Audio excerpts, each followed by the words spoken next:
Have you ever heard this? If you have, listen.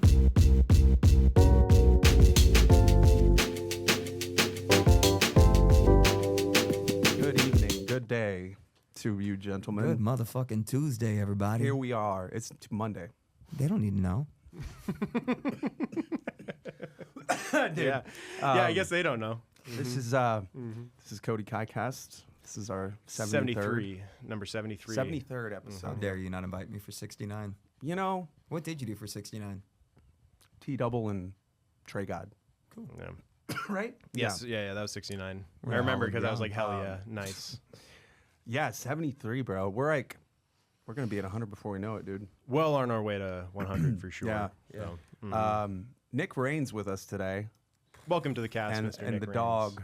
The dog. No, we don't. It's we our don't dog. talk about Bruno.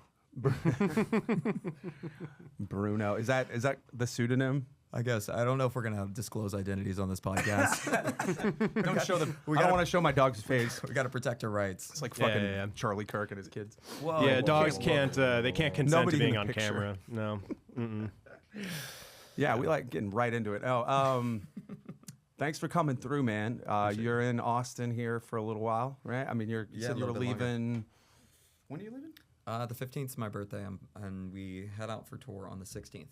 Okay. So, Nice. Yeah, man. I got a chance to play with you last weekend. I really appreciate that. You came through super clutch. Yeah, bro. I mean, I'm like, for me, it was like, yeah, I could use the gig, the money, and yeah, Make me I was sound like, like a it pimp, was, dude. it was definitely, coming from Alejandro, who will be joining us here in a little while. Yeah, him and Adam too. Actually, Oh. Adam recommended you. That's what I was like. okay. We have to have Adam on the pod. Adam's cool. I like Adam. He's a solid. Their work ethic is insane. Yeah, well, and it's like you have to have that to be when you're doing this. You can't be half-assing it, bro. You know what I'm saying? Like it's one of those things that if you want to get something out of it, like truly, like you can't. Yeah, You got to go full tilt. I struggle with it. A Everybody lot. does. Yeah. It's hard. Well, not even just the full tilt aspect of it. It's like, I think I'm extreme by nature, so I'll end up like, obviously, like I have the tech background, which is why Austin is like a super neat place. That's how techie I am. I'm super fucking neat, bro. But no, it's like, so that is accurate and correct. Because I feel like if I weren't doing the distracting bullshit that's not directly related to music, there's two schools of thought, right? Like either A, if I'm going so hard into the music and the creative aspect, eventually you reach a point to where you aren't actually doing anything in a day. Right. You know what I mean? Like, because realistically you'll work like 4 hours a day, but you'll be like, I'm all in on music. And then you come to the point where you're like, well, like I'm not even leveraging all the hours in a day. So like, how can I maximize my time and effort? Right. And so then I'm like, well, I'll find myself in these situations where I'm like, why doesn't something exist? And then I'll go off on a tangent, like building that thing. So like last night, like fuck your balance. I played 6th Street until 2 a.m. And then walked down, and then boys are playing at the Dizzy Rooster. This That's thing our has bong. amazing timing. It What is it that? really fucking does. Yeah. We've been sitting here This for is 30 the same minutes, shit. bro. Every goddamn podcast, dude. It's like the first 5 minutes. Yeah, It's that the shit's AC haunted. It's not thing. even plugged in, dude. I just unplugged it because I heard it going, so Yeah, it I doesn't go caught it. again. Hopefully. So like, look, like I did 2 a.m. at Shakespeare's, and then walking down like with my gear on my back, Alejandro and Adam were playing at Dizzy Rooster, and I saw a dude like playing guitar and then also attempting to play the organ, and I just like walked up and was like, let me play the organ. Was that? Was that the same guy that was there on Saturday when you were there? Yeah. Okay. Yeah. We don't talk about Bruno. We don't talk about. It's unfortunate. And that we'll talk about that too whenever Alejandro gets here because we've got Do we have like Austin lore? a new thing. No. It's Okay. more of just like things are going to be changing on that day. Yeah, we'll figure it out. But to that credit, like, so then I'm with the boys, and then I'm like walking down, and then Friends has their jam on Sundays, and so then everybody's standing outside like around the lot, and then there's Adam, and then dap up Adam, and then before I know it, I'm getting out of here at like 3:30 in the morning, still holding all my gear, but the gig ended at midnight. It's like the Right. 6th Street Trap, and then so most people don't know about Austin is like a lot of the VCs or venture capital funds are actually in this area. So I have a business that I've been starting for. I've been working on it for about 1.5 years now. That will get artists like pre-release intelligence. So essentially, it's called Taste ID, and how do I put this? We're aggregating listener data to create an algorithm for taste, which is like super hard to do. But if we can succeed in doing this, then essentially like you'll be able to run a song that no one's ever heard before through the same pipeline, and it'll tell you exactly like the demographics, like age 25 to 45, 25 to 35, they listen at this time of day, da da da da. And like we're selling that to distribution companies like Symphonic and a few other, like that's the goal, right? So anyways, like I leave the gig at Shakespeare's, I do the friend thing, and then I end up at the office. I'm like, it's fucking 4 a.m. What am I gonna do? Sleep? And then so I end up like coding all night with Claude Code, which I think is an actual issue because like I'm sitting there playing chess while it's just fucking magically working all night, you know? Yeah.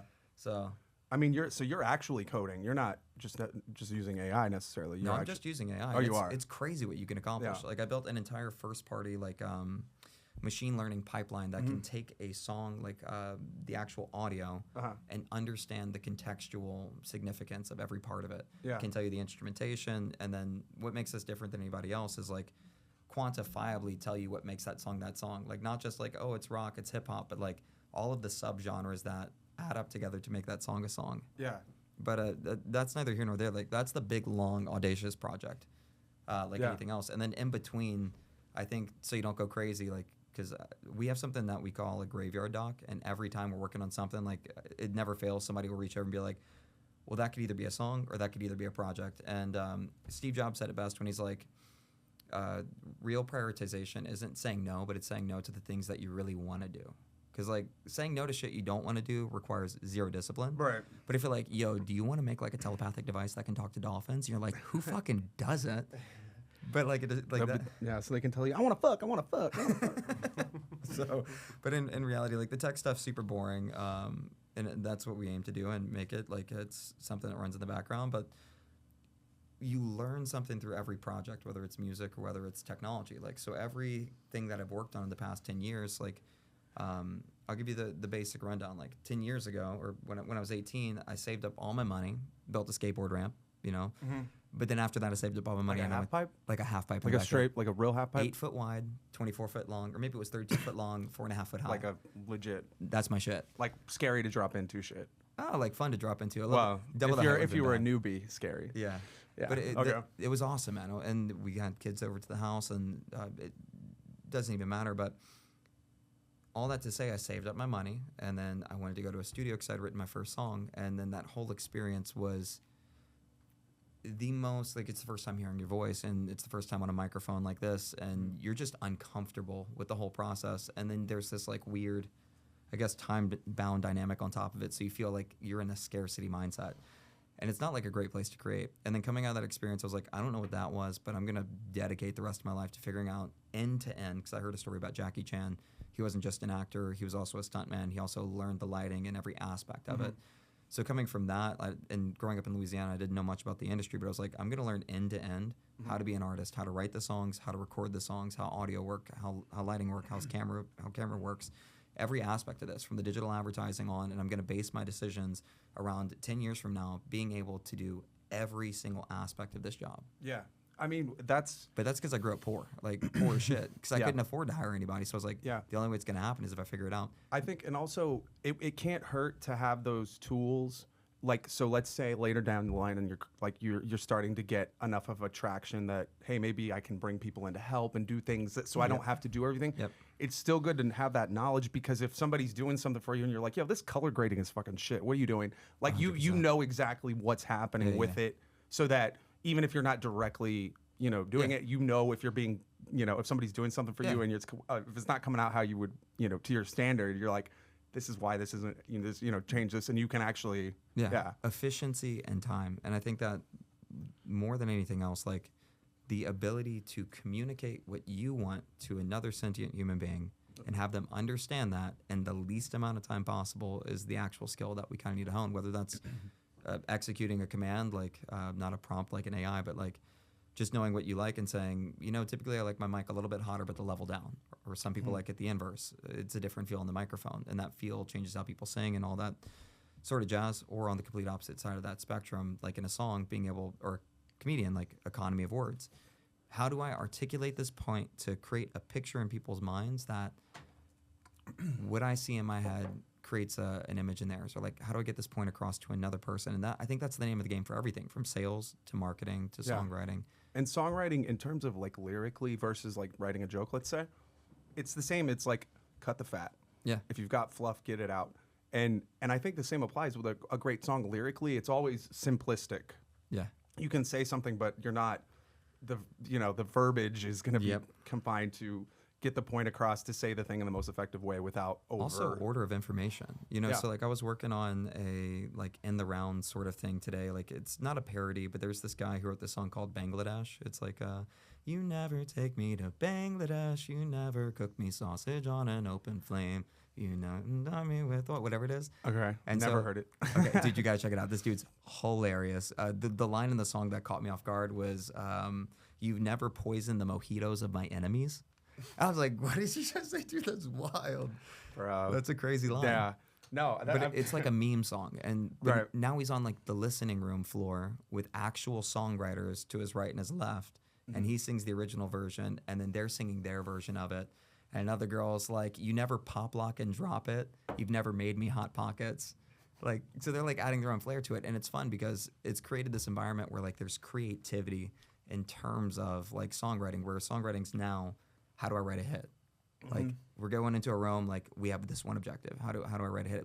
At least in the Nashville world. So it's really cool to see like people honing this craft really be able to just be free and say wild off base shit. For sure. So anyways, like where I was getting with that point was I was working on this thing and I noticed like I was trying to say something to the effect of like a ship in a bottle. So I said like you never I don't know what I was saying, but I said you never made me a bottle or something like that. And then I went into like the detail of the ship, but I never mentioned the ship. And it's like you don't have the word in front of it. Like you've never made ship and bottle was a better line. Like the order of the information matters. Like you can't just assume the listener understands things. And then there's the whole comedian aspect of like, if you don't record those things and like review them, then you'll miss out on them entirely. Yeah. Yeah, no, I mean, and it's interesting. I was just talking to Jorge, who plays with Mike and the Burnells on Sundays, Seaboys. Yeah. Guitar player. Dude, can't wait. I was talking about that Beatles, the documentary that came out that was not too long ago, where they were like, it was showing them in the studio. I think it was Abbey Road when they were doing Let It Be, maybe. Get Back. And like, And they and colorized when it. Paul McCartney wrote, what was it? Was it Hey Jude? No, not Hey Jude. It was fuck, what was it? There was like one of the big hits they've had, like, and how you just see the process work out in the studio of how.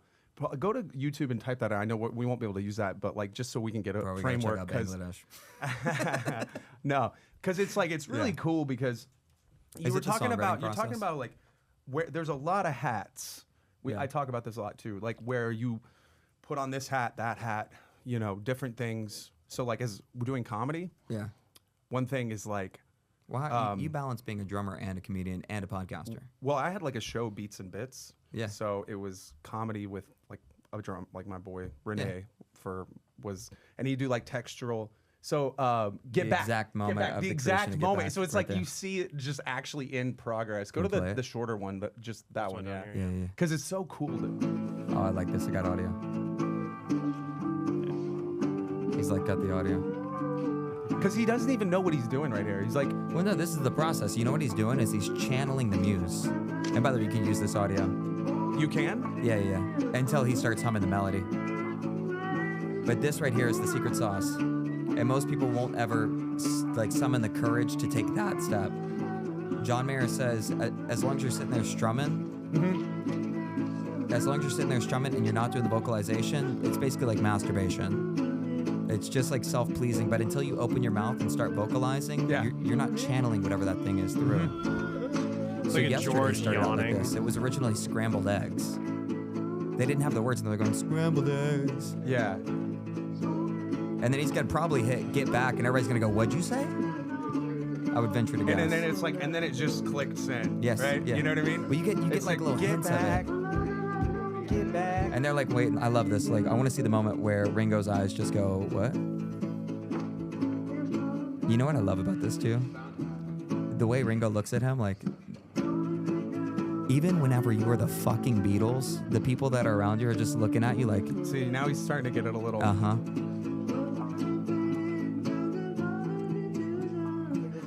He's almost like he's not even singing any real words. he's It's finding just the finding a melody. A Musically, it's great. It's great. It's good. There See, you now go. Ringo's Help like, out. okay. Oh, I love Put that. Put that 4 on the Yeah. floor. There There it it is. goes. There it is. That's you all go. it is. Boom. That's fucking everything. Unbelievable. That's everything. And there, ladies and gentlemen, is a hit. Oh my It's God. that Like, I have simple. You gooses. see? No, Why it's didn't you just do that? It's not. Dude, he had not to easy. chase that for a minute and 50 seconds and then just trust. And there's so many stages to that. Getting good enough at your craft where all of the conscious thought strips away. Yeah. And you're just present in the moment and the energy, and you're able, like we're talking right now. I'm not thinking about the diction and the language and the grammar and the vocabulary. He's a good enough player to get to that point. And then also experiencing that songwriting process enough to where you trust it. Can you pull up the John Mayer clip? Is that Well, possible? the crazy thing about the Beatles too, by this point, they were already He's in just with, Zane Lowe, I think. strictly a studio band. So It's Apple Music, everything, Zane Lowe. Yeah, strictly everything studio they're band. doing, they're not going out Yeah. to play these songs and get the gauge them. Like they're just putting this out, and they're like, but I think it's And do that it on songwriting, by the way. it's the trust. There it is, that first short right there. Watch this. This one here. He calls it a Ouija, yeah, right there. From this point forward, whenever I'll work with anybody, and I've learned it in myself, it's like we're not going to make loops first. It's just it's a wonderful way to waste time. If you don't go straight to the idea, it's in your mouth, it's in your brain. It's not and then you So we're in process right now, you and I, and you would reach for a guitar as you He's do like, right watch now, and you would sit there and we. Well, I'll pick up the guitar. No, he doesn't pick up write the a hit, guitar. but he's just gonna like. Your immediate feeling would be to do what? Well, I don't always do it because it requires a stupid bravery all the time. But you could sit here all day.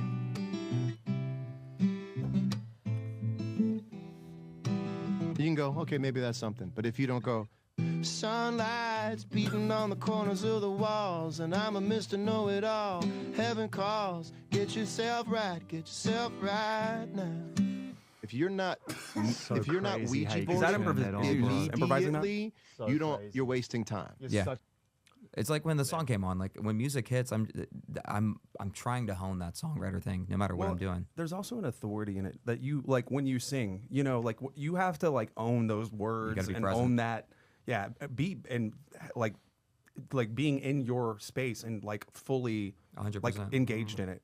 Because I think that ultimately it's like if you're good on yourself and it's like whatever's gonna happen out here, it's like I know I'm doing what I'm gonna do. Yeah. And you just live with. And you can't judge it. Yeah. You can't judge No, it. you But, don't. like, so the George Harrison thing is like that we just watched. I'd almost call that fishing. So John calls it like Ouijaing.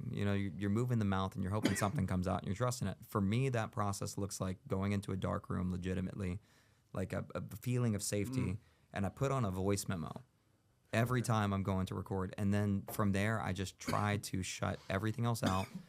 And this process of writing is cathartic. And for me, I think I recognize it in that clip of the Beatles. What I would say as a kid growing up and not knowing these different terminologies is like, I thoroughly enjoy that distance between my voice and the guitar, and whatever that is, and finding that space to play with is where the idea comes from. Yeah. And so he had found that. He was like, do, do, do, do, do, do, do, do. And then when the boys came in, it's almost like, dude, you are killing this right now. It's like when the boys came in, it gave him the confidence to like fully accept that authority over the moment and just trust. And then it opened up the gates, and he got literally the entire chorus. Yeah. He like pulled a big ass bass out of the water. Yeah. Get back. And then that's what I'd call a seed. Yeah. So now you got the thing that is a fucking thing because everybody in the room felt it. Yeah. And whatever you do, you have to honor that, the song seed. And just like a seed, you plant it in the ground, you water it, you go to the verses. How do I serve this thing? You can't catch lightning in a bottle if you're not playing in the rain, motherfucker. Well, That's what you gotta do. Writers. Yeah. That's awesome. There's a bar for you. Writers have a similar way of looking at it. They call it the whale, and the idea is that in the same like way of Moby Dick, like there are all these ideas that are out there. You know, like ideas don't come from us. It's a matter of finding them in the first Grabbing place. them. Grabbing them, yeah. And like you cannot get that idea, that whale that you're after, that great story, or in this case, If you're great not song or participating. great joke, unless you're participating, unless you're casting a net in the water. So there's a book called Big Magic. jam, motherfucker. There's a book called Big Magic. Two things there. Number one, the best writers have a blue collar mentality. They're going to show up at the War of Art speaks about this explicitly. You show up day in and day out, and it's your act of showing up that summons the muse, not the other way around. I tend to be the other kind of writer, which is why I have wild inconsistency. But I don't write anything that's not a banger. I don't write anything that doesn't touch people's soul, because the only time I am convicted to finish a song is like when it moves my soul. Yeah. That's not great for commercial purposes. Right. But for commercial purposes, like the best writers have that blue collar mentality, and they can go into any room and get to that space because they've honed that craft. Yeah. And that's that other side of like being all in. You can be all in on a job, like being a comedian or being an artist or da-da-da-da, but being all in on being a joke writer, like a Mark Norman. Am I saying that right? Yeah, Mark. Like, dude walks around with the wallet full of jokes, because you're a slave. I love this, by the way. It's biblical. It's like in the book of John, he calls himself a slave to Jesus Christ. I love the idea of being a slave to your craft. Like Mark Norman's almost like a slave to the act of joke writing, because if you aren't, Michael Jackson said this: if I don't write the song, then Prince will.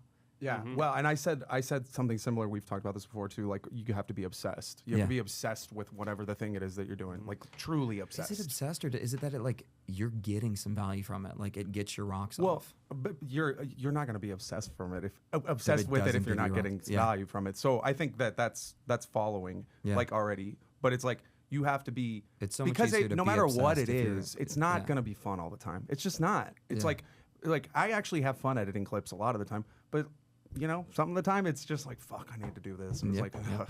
But it's like, to me, it's like, it's the framework is just like if I'm working out in the morning, right? Like, I decided the night before, it's already, I don't have to, You put your shoes it's out. nice because I don't have to have the debate in the morning, because I already made the decision. Yeah, There's no debate in the morning. It's just, it's going to happen. And when I look at it like that framework, it makes it like, in a weird way, easier to just get up and do it, because it's like I don't have to have that debate and the negotiation with yourself on ideas, whatever. That's a hard thing, because you're going to be coming up with stuff and you're like, is this good? Is this not good? Sometimes you just don't know, and so you have to I think over time, if you're fine tuning your craft, your filter is going to get better. So like ideas that come through, you're going to be able to more quickly discern like, oh, actually that might have something, or no, that's crap, Cody. Is what that is, There's also another aspect to this too, with like, man, I'm sorry, I approach a lot of things from like a biblical frame of view, and it's like,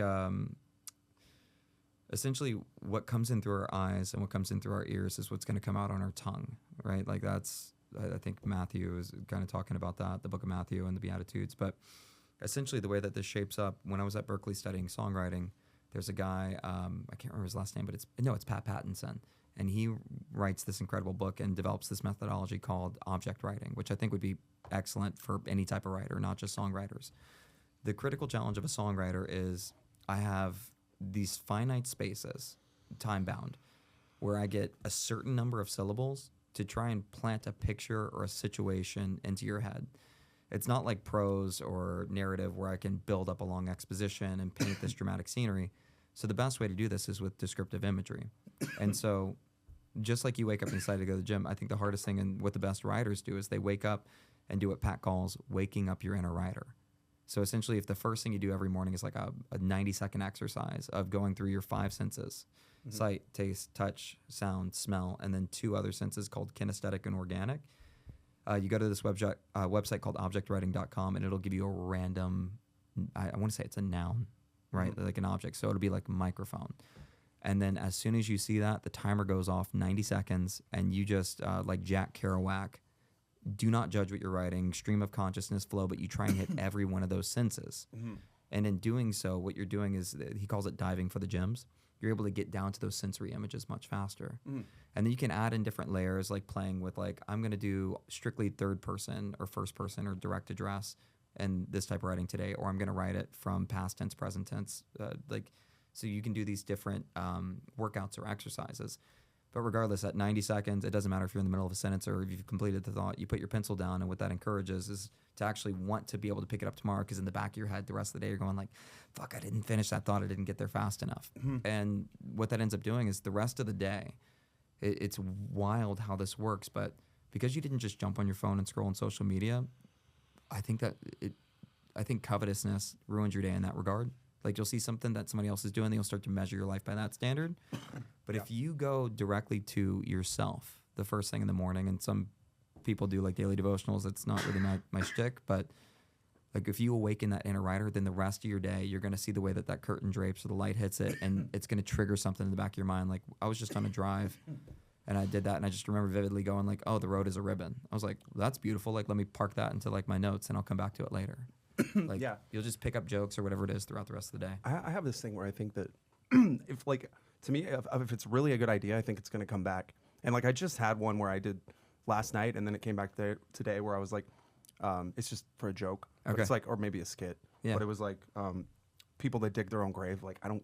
This is a good, I know I want you to continue this, Yeah, because yeah. this is the book Big Magic. What you're talking about might be slightly different, because Big Magic describes ideas as a living entity Yeah. that is flying about and looking for a host who is the most likely to bring it into existence, into its form. Right. So whether it's a joke or a song, and that's where Michael Jackson says, like, if I don't write it, Prince will.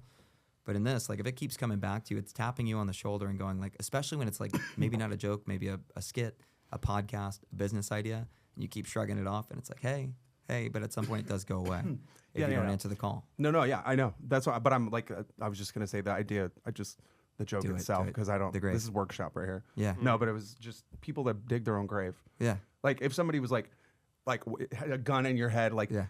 fucking throw a shot, like Yeah. fucking start digging. I'd be like, why? Like, what are you gonna do? What are you gonna do if I don't? Yeah. You're gonna kill me. I'm not gonna do labor for you before you fucking murder me, dude. Yeah, just like, shoot me now. Like, fuck you. Just shoot me now. Yeah, exactly. Like, what are you gonna like? And I was thinking that would be funny for a sketch if it's like somebody was like doing that, and he's like takes him to the kid. He's like, start digging. He's like, no, and he's like, Yeah. what do you mean no? Like, it's just like, I don't want to. It's like, Yeah. you see this gun? He's like, yeah. What are you gonna do with it? Kill me? Yeah. When I'm done digging, I just don't get the idea of digging your own grave. Oh, it's so he like, doesn't have to do the work. it's like, but that's what I'm saying. I'm like, Yeah, it's just yeah. like The person if, actually if doing you the already digging. know, because Yeah. the compulsory nature of like Yeah. they're telling you, it's like you can't hold that over me if I know at the end of this what I'm getting for it. You know, From the it's dumb literal as fuck. sense, it's very silly. Yeah, it's just it's a stupid thing. But yeah, anyway. I love premises, and this is actually a problem. Like, for people who are really great at starting things but never finishing them, I'm in love with good premises. Right. And I think that's where like I feel like comedians and songwritings are they're so close to one another, and the process of getting something from like a premise to a joke and working it backwards. Because like Yeah. a lot of the songs I write will start from a premise, or like what you just saw, the get back to where you once belong. Like, that's the premise, and then you go, what the fuck does that mean? Because it didn't come from you, it came through you. And then so you Yeah. got to write the verses from like a more conscious mind or whatever. But Yeah. I have two of them right now that I don't know what to do with. One of them, I'm a dad and a husband, and my kid is small. And I love this idea of when I hold his hand, it's from this angle, right? Like, my hand's down, and I have like a little hand reaching up, and it's not like an adult holds your hand. Like, they grab, his whole hand is my finger. And it's such a feeling that like my finger feels like the string of a balloon. Yeah. And one day he's going to grow up, and telling the story of him actually being the balloon that like flies away. Okay. So like, Kind of Goo Goo Dolls-ish. yeah, all my shit's kind of like that, but like a red balloon, man. Like, Yeah. I'm the string, and at some point, like, I have to let him go. Like, Yeah. he's holding on to me, and I'm trying to still farm that premise to figure out like, what is that angle? And dude, I will camp that fucking premise, maybe until he's 18 years old, to have the perspective to do that song the justice that it deserves. Like, I've sat on songs since I was 17. Yeah. And like, in one song, I had this experience where I worked in the production industry, and then came back home, and had a massive fall for grace. Like, essentially, I went from being this person that people wanted to like sleep with to get somewhere, or use, or like my value was derived from how useful I was to the ecosystem as a whole. Wait, you were the dude people fuck to get on their way to the Yeah. top. That's hilarious. In their mind, I was. as like basically like we put on production showcases for actors and models, and we would travel to like Bismarck, North Dakota, like all these places that didn't have industries, and then present them in front of like Wilhelmina, LA Models to Model Management. And the only people I'm 19 years old. The only people I'm meeting are that are my age are sitting across from me from a table that I'm interviewing to be a part of one of these showcases. And so the rest of the time I'm in a gym with like 80-year-old men, you know? But I ended up at 23 moving back home with my mom and went from like literally traveling to a different part of the world, like being able to close my eyes with Facebook ads, throw a dart at the wall, and we'd go sell $60,000 in a weekend, like written over 90 days, to like being back home and working as a florist at a grocery store and walking to work on the side of a road with no shoulder. And so like my ego took a massive hit, and then I rediscovered like my faith, and that was 2017. And so I had started this song called Rebirth, that's like painting words or imagery through the colors of seasons. Like, I want to walk with you in sunlight. I want to watch you in the spring. Melt away with all this sunlight, so this heart to you I can bring. Each day with you makes the world brand new. You're the reason that I sing. Every moment in the sun's light has me waiting on the spring. So Rebirth, it was like this idea of like coming alive again. And I sat on it, I could never finish the song, and then I had my son, and then the second verse came, and it was like, I want to walk with you in starlight. I want to fold your every being into the fabric of our lives, every fiber of my being. Each day with you makes the world brand new. You're the reason that I sing. Every moment in my son's eyes has got me waiting on his spring. Yeah, and that's cool. It became like this parallel thing. But sometimes like we got to sit on ideas to get them all the way through. How old's your son? He's 4. 4. Boys. Oh, shit. Dude, just jump straight in. Grab the headphones. That's it right here? Yeah, grab the headphones, my dude. Where's Adam? Is Adam coming? Come on. I got... Whoa. Wow, wee wah. Oh, dude, that's so cool. Yeah, dude, you already know it's the sickest shit. Yo, bruh. Pair of headphones. What Whose up, dog is dog? this, dude? What's up, brother? Broski. What's up, bro? Broman Polanski. I felt pretty cool. Yo, Bromeo. Should I keep your glasses on? Oh, dude, I like that. Yeah. Romeo Cornell. All right, you guys got questions for Cora, I know. How does it feel to be a dog? How long have you been a dog for? Do you like being a bitch? Or Yeah, bitch. you can't call dogs bitches anymore, dude. Like What, he if, says you who? if you did, that people are like, "Ugh," and you're like, it is a bitch. What do you thought? Hey, It's a man. fucking bitch. Dude, it's progressive society. man. Dude. I can't get It's away what? with that. It's a progressive society. We're not allowed Yeah. to get away Oh, with dude. that. Adam, you've been replaced. Adam. You've been we voted don't- off we the don't have a island. spot for you. Dude, you Alejandro gotta Cordet fight is Cora for joining this. the pod here with us. What's up, guys? If you Cora, don't know, Come on. Come here, babe. You can keep it. you could just have it, bro. Chair, dude. What's up, dog? He's trying to dub up, dub down. Bro, you did not. So I guess it's actually ultimately you that was like he said you had recommended me on that gig for He did. the Ulan thing or whatever. So thanks, bro. Thank you. For the Uland gig? The Uland, is that what y'all call it? Uland? I've been calling it fucking Uland. I don't Ulan? fucking know, bro. I don't know. Land? Land? Uland. Out in Niederwald, like that makes it any better. Is that Adam Diaz? Is that Adam Diaz? Guys, this on is the my... pod. This is the way to. I've been talking about having you guys on, so thanks for coming through, y'all. Yeah, fuck this guy's curls. Hang on. Yeah, man. You see that? Yo, your ringlets are so. Oh, y'all tight, are dude. hair wise like very. I'm a type 2 wave. He's like straight up ringlets. Like, Yeah. that's gross, man. What does That's fire. ringlets mean? Your ringlets, like, watch. No homo, but like you can pull them down and they just bounce back into place. You see that, dude? So what Yeah, I'll see do, that? I'll wake up and then I'll check my curls and I'll like bounce them to get my confidence going. Bro, There you fuck go. it. This is what I do. Dude, he hits a pogo stick at 6 a.m. That's what Yeah. that's his day. Exactly. Keep it close to your body. That's the trick with the pogo stick. That's actually what they call it. That's actually the trick. It really is. Though. Did you hear it? Come closer to the mic. Hey, hit us actually with what that they- theme song again. I mean, We want to hit the Hit the theme theme again. song. Theme song. Get back hit it in back, it. run it back, run it we're back. right. You're running it back. Okay. It's Uh-oh. This is our. I mean, if you've listened to any of the podcasts, you've probably heard this That's before. okay. We got the but, boys in. Here is we. Part two. One of y'all is not gonna be able Part to hear two. this. So Yeah. Hell yeah. Second act. Are you hit the drums? Have you ever I'll hit the bass. Yeah. I got the bass. Dude, I need to learn You the got the bass? Pornhub Come on, hit beat, the bass. dude. The Pornhub beat will get Yeah. everybody in a room. Pornhub beat, yeah. Like, No more beating your meat when you come fresh off the street, you know. Cody Odell show, go. Yeah.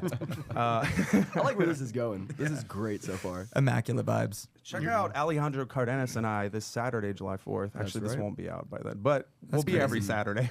Saturday, July 4th. But coming up also, with, yeah. with Nick Rains if you're available. No, he's actually I will not. not. I will not. Never mind. Well, he's Cannot- got a better Don't gig. worry about anything I Actually, just my said. brother's driving in from Louisiana with his fiance, and then I haven't seen him for a little bit, and then we're gonna be touring. So it's the last time to see family for like a year. Wow. So yeah, it's, Well, enjoy that. Never mind. yeah, life on the fuck road. what we got Bro, going no, on. it's hard. Like I've been offered like 4 gigs for July 4th, and I'm like, why is nobody taking these? Yeah. So I could stack. I could stack. I'm 'cause wondering gas. how that'll be. Like, I'm sure. I don't know. It's Because gonna be a people, party. like a lot of people are going to like the lake or partying or Right. the pool or some. But like, I don't Yeah. know. I'm guessing people will be out. Bro, I'm too. charging premiums I mean, if it's I'm a working Saturday. July 4th. Yeah, well, and part of my experience with it too in Austin, like hopefully there'll be a lot of people, but it's hit or miss sometimes. Yeah. Ultimately, you just you don't care because like Yeah. you don't even can't even put your mind in the place where you're worried about what the crowd's gonna be. Mm-hmm. Like last night at Seaboys, like I cruised over. It was pretty light, but it was cool because everybody that was there, Yeah. it was the vibe. And then they were gonna like end it, and then Mac McIntosh walks in, and they're Right. like, if Mac McIntosh walks in, you bring Mac McIntosh up Yeah. to do a song Can't end it now. because he's a legend. His dad was Ella Fitzgerald's pianist. Dude, What? shut your mouth. Yeah, so he's like he grew up around jazz royalty. He was one of our earliest guests on the pod, actually, like episode like 5 or something, 4 or 5.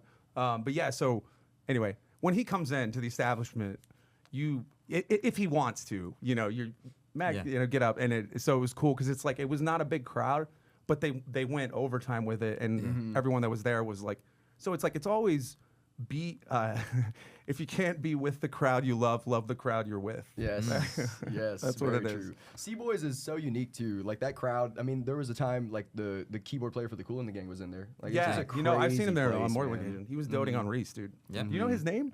No, I don't know his name. I don't know his name. Is You like dogs?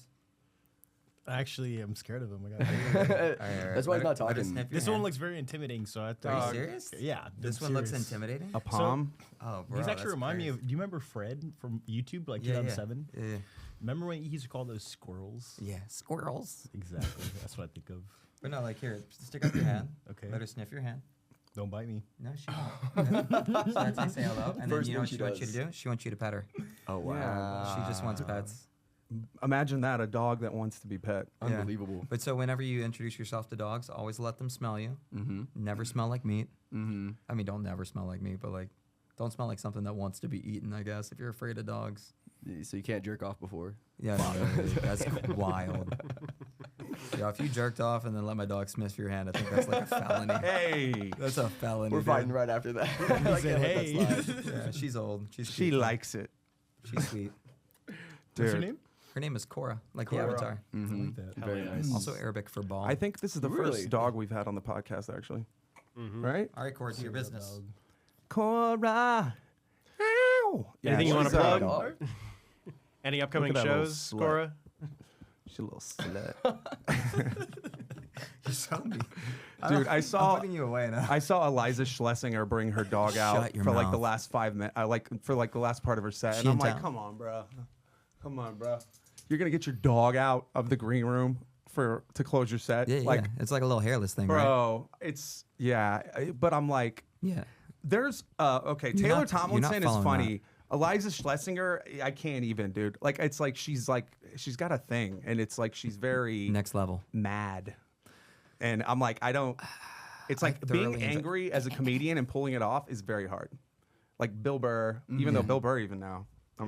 I really hated Riyadh. I'm I not don't gonna know. lie. I'm not do you know gonna- what I'm talking? Do you know Riyadh? No. The comedy festival. So a bunch of comedians went and took a bunch of Saudi money. Oh yes, yeah. And I did hear. you about know, this. it's like, they did engineer 9/11, or whatever, What are but you talking about? That was all New Allegedly. York. What are you talking Yeah, about? allegedly. Allegedly. they were all from Saudi. Every single one of the hijackers, bro, Hot was take. from Saudi Arabia. Hot take. I think comedy is mentally saturated at the moment.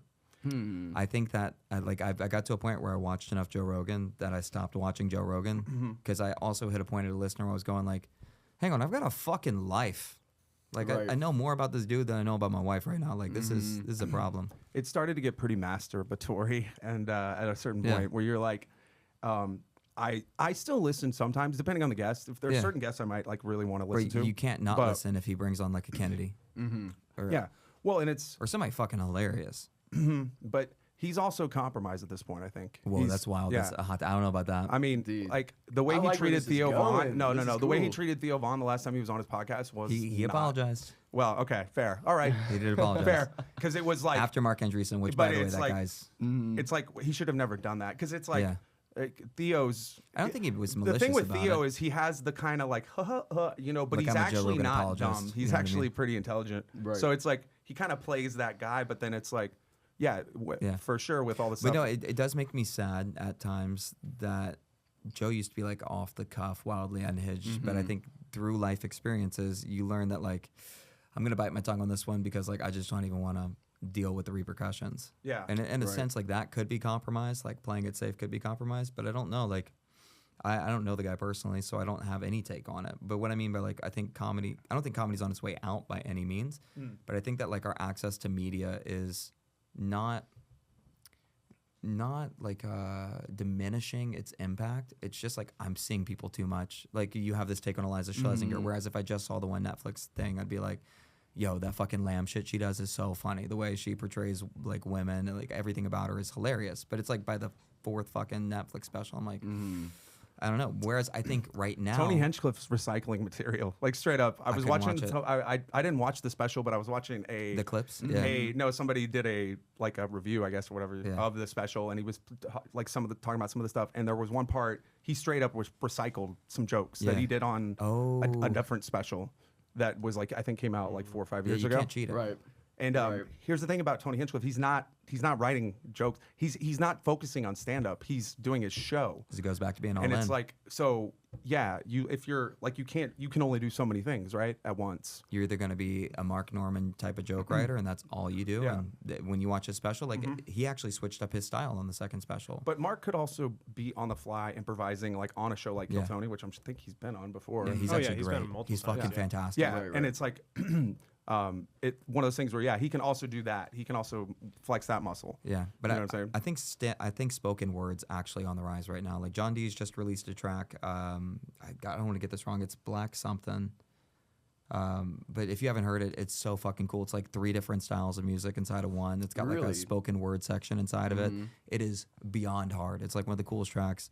But then you've got like these influencers who are going on and they're like actually speaking truth. And I think regardless, people were drawn to comedy at first because of truth. And then the way that the pendulum swings, because of the algorithm, social media, we get into this spot where people are like, yo, like, I'm just going to keep doing this thing and doubling down and digging my own grave, doubling down on the thing that got me the attention in the first place. And so then you end up with like these polarized extremes of the thing that was truthful at first, but now is like a caricature of the art form, which is why maybe Eliza Schlesinger is annoying at this point. Well, it's like we lost the plot when funny stopped being the number one priority. It's got to be a good song. I mean, it's like because it's like funny is the number one, and Patrice O'Neill said this, black man.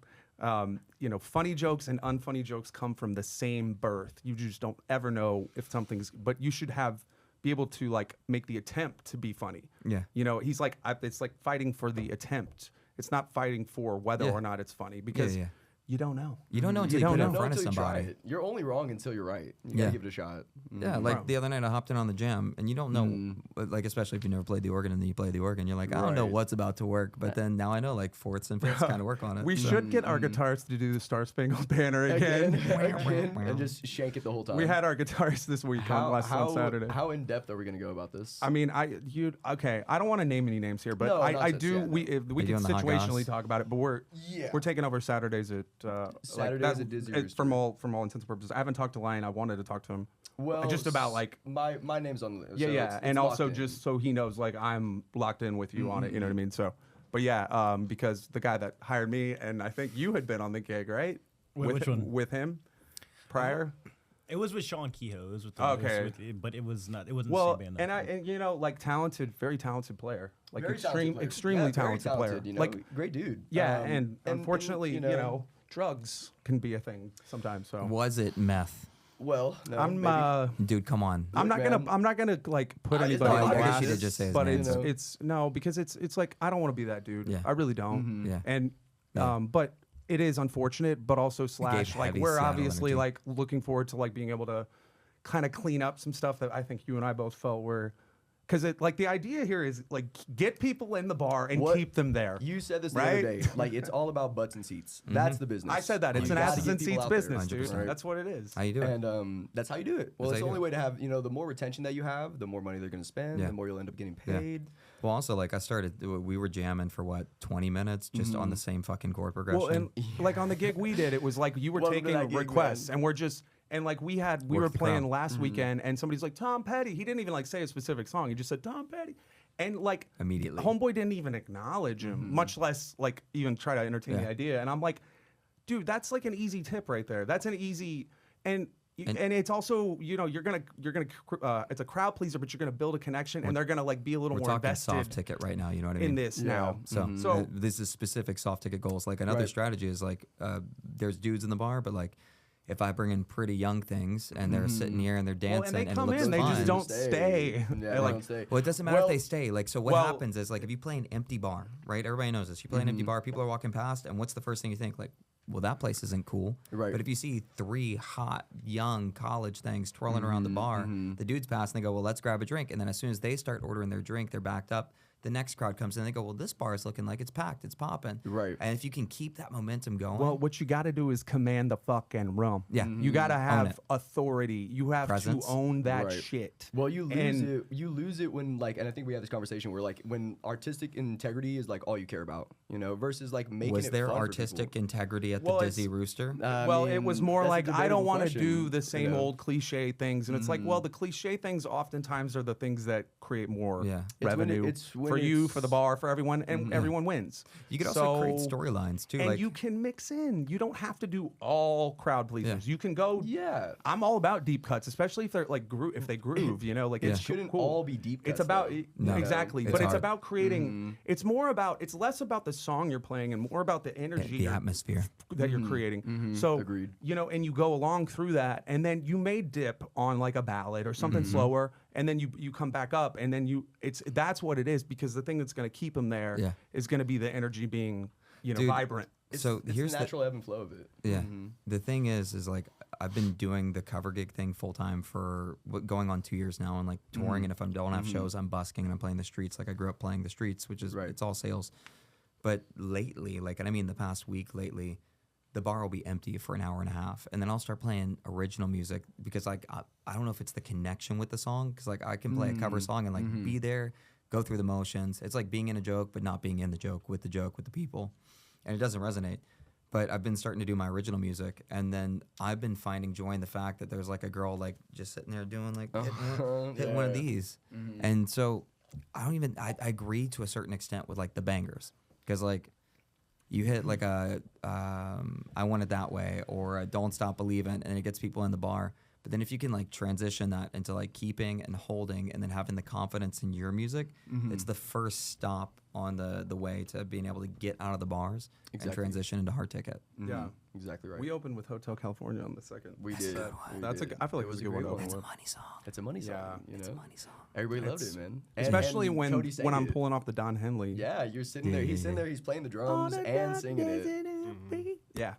You heard me singing whenever. Dude, you do a killer Sublime. Yeah, Bro, What I got. life is too short, so- Yeah, dude. I can play simple stuff like on a kit and sing. So one of those deep cuts, by the way, could be like a Linkin Park. Like if you bust out Linkin Park, like you bust out a song that people forgot. I don't consider that a deep cut though. Like for me, a deep cut is like Okay. on an album that nobody listens So to. you know? that is true. We're talking listening, but if we're talking about like the bar standards. the bar standard, yes. Like you walk down 6th and I hear Dreams by Fleetwood Mac, Right. and then Pride I and hear Joy. Pride and Joy. and then like Voodoo Child up the road. What pulls yeah. people into the bar, and when I will make a point to walk I'll do surveillance before I play a gig, and I'll be like, what is the vibe here? What is the vibe here? And I'm gonna go, we're creating a totally different atmosphere here. Yes, absolutely right. And that's why I love like Bulls on Parade or something like that. Like that's like it's so conversely Y'all are different. rocking over there. Man, that's what we like to do, you Yeah, know? yeah. And like that's like cuz I come from a metal background and a little bit of a funk background. And so like dude, that kind of stuff is right up my alley. Bro, know? you want a good Beatles deep cut?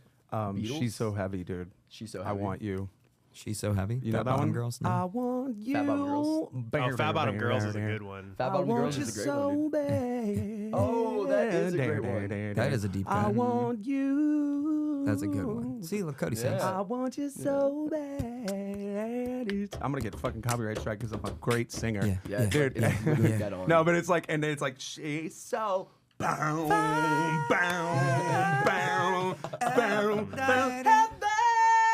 Oh, this Dude, is it's gonna like this is gonna fucking translate great on great. social This is media. gonna be awesome, dude. This is gonna Dog, be great. everything I love this. do does. No.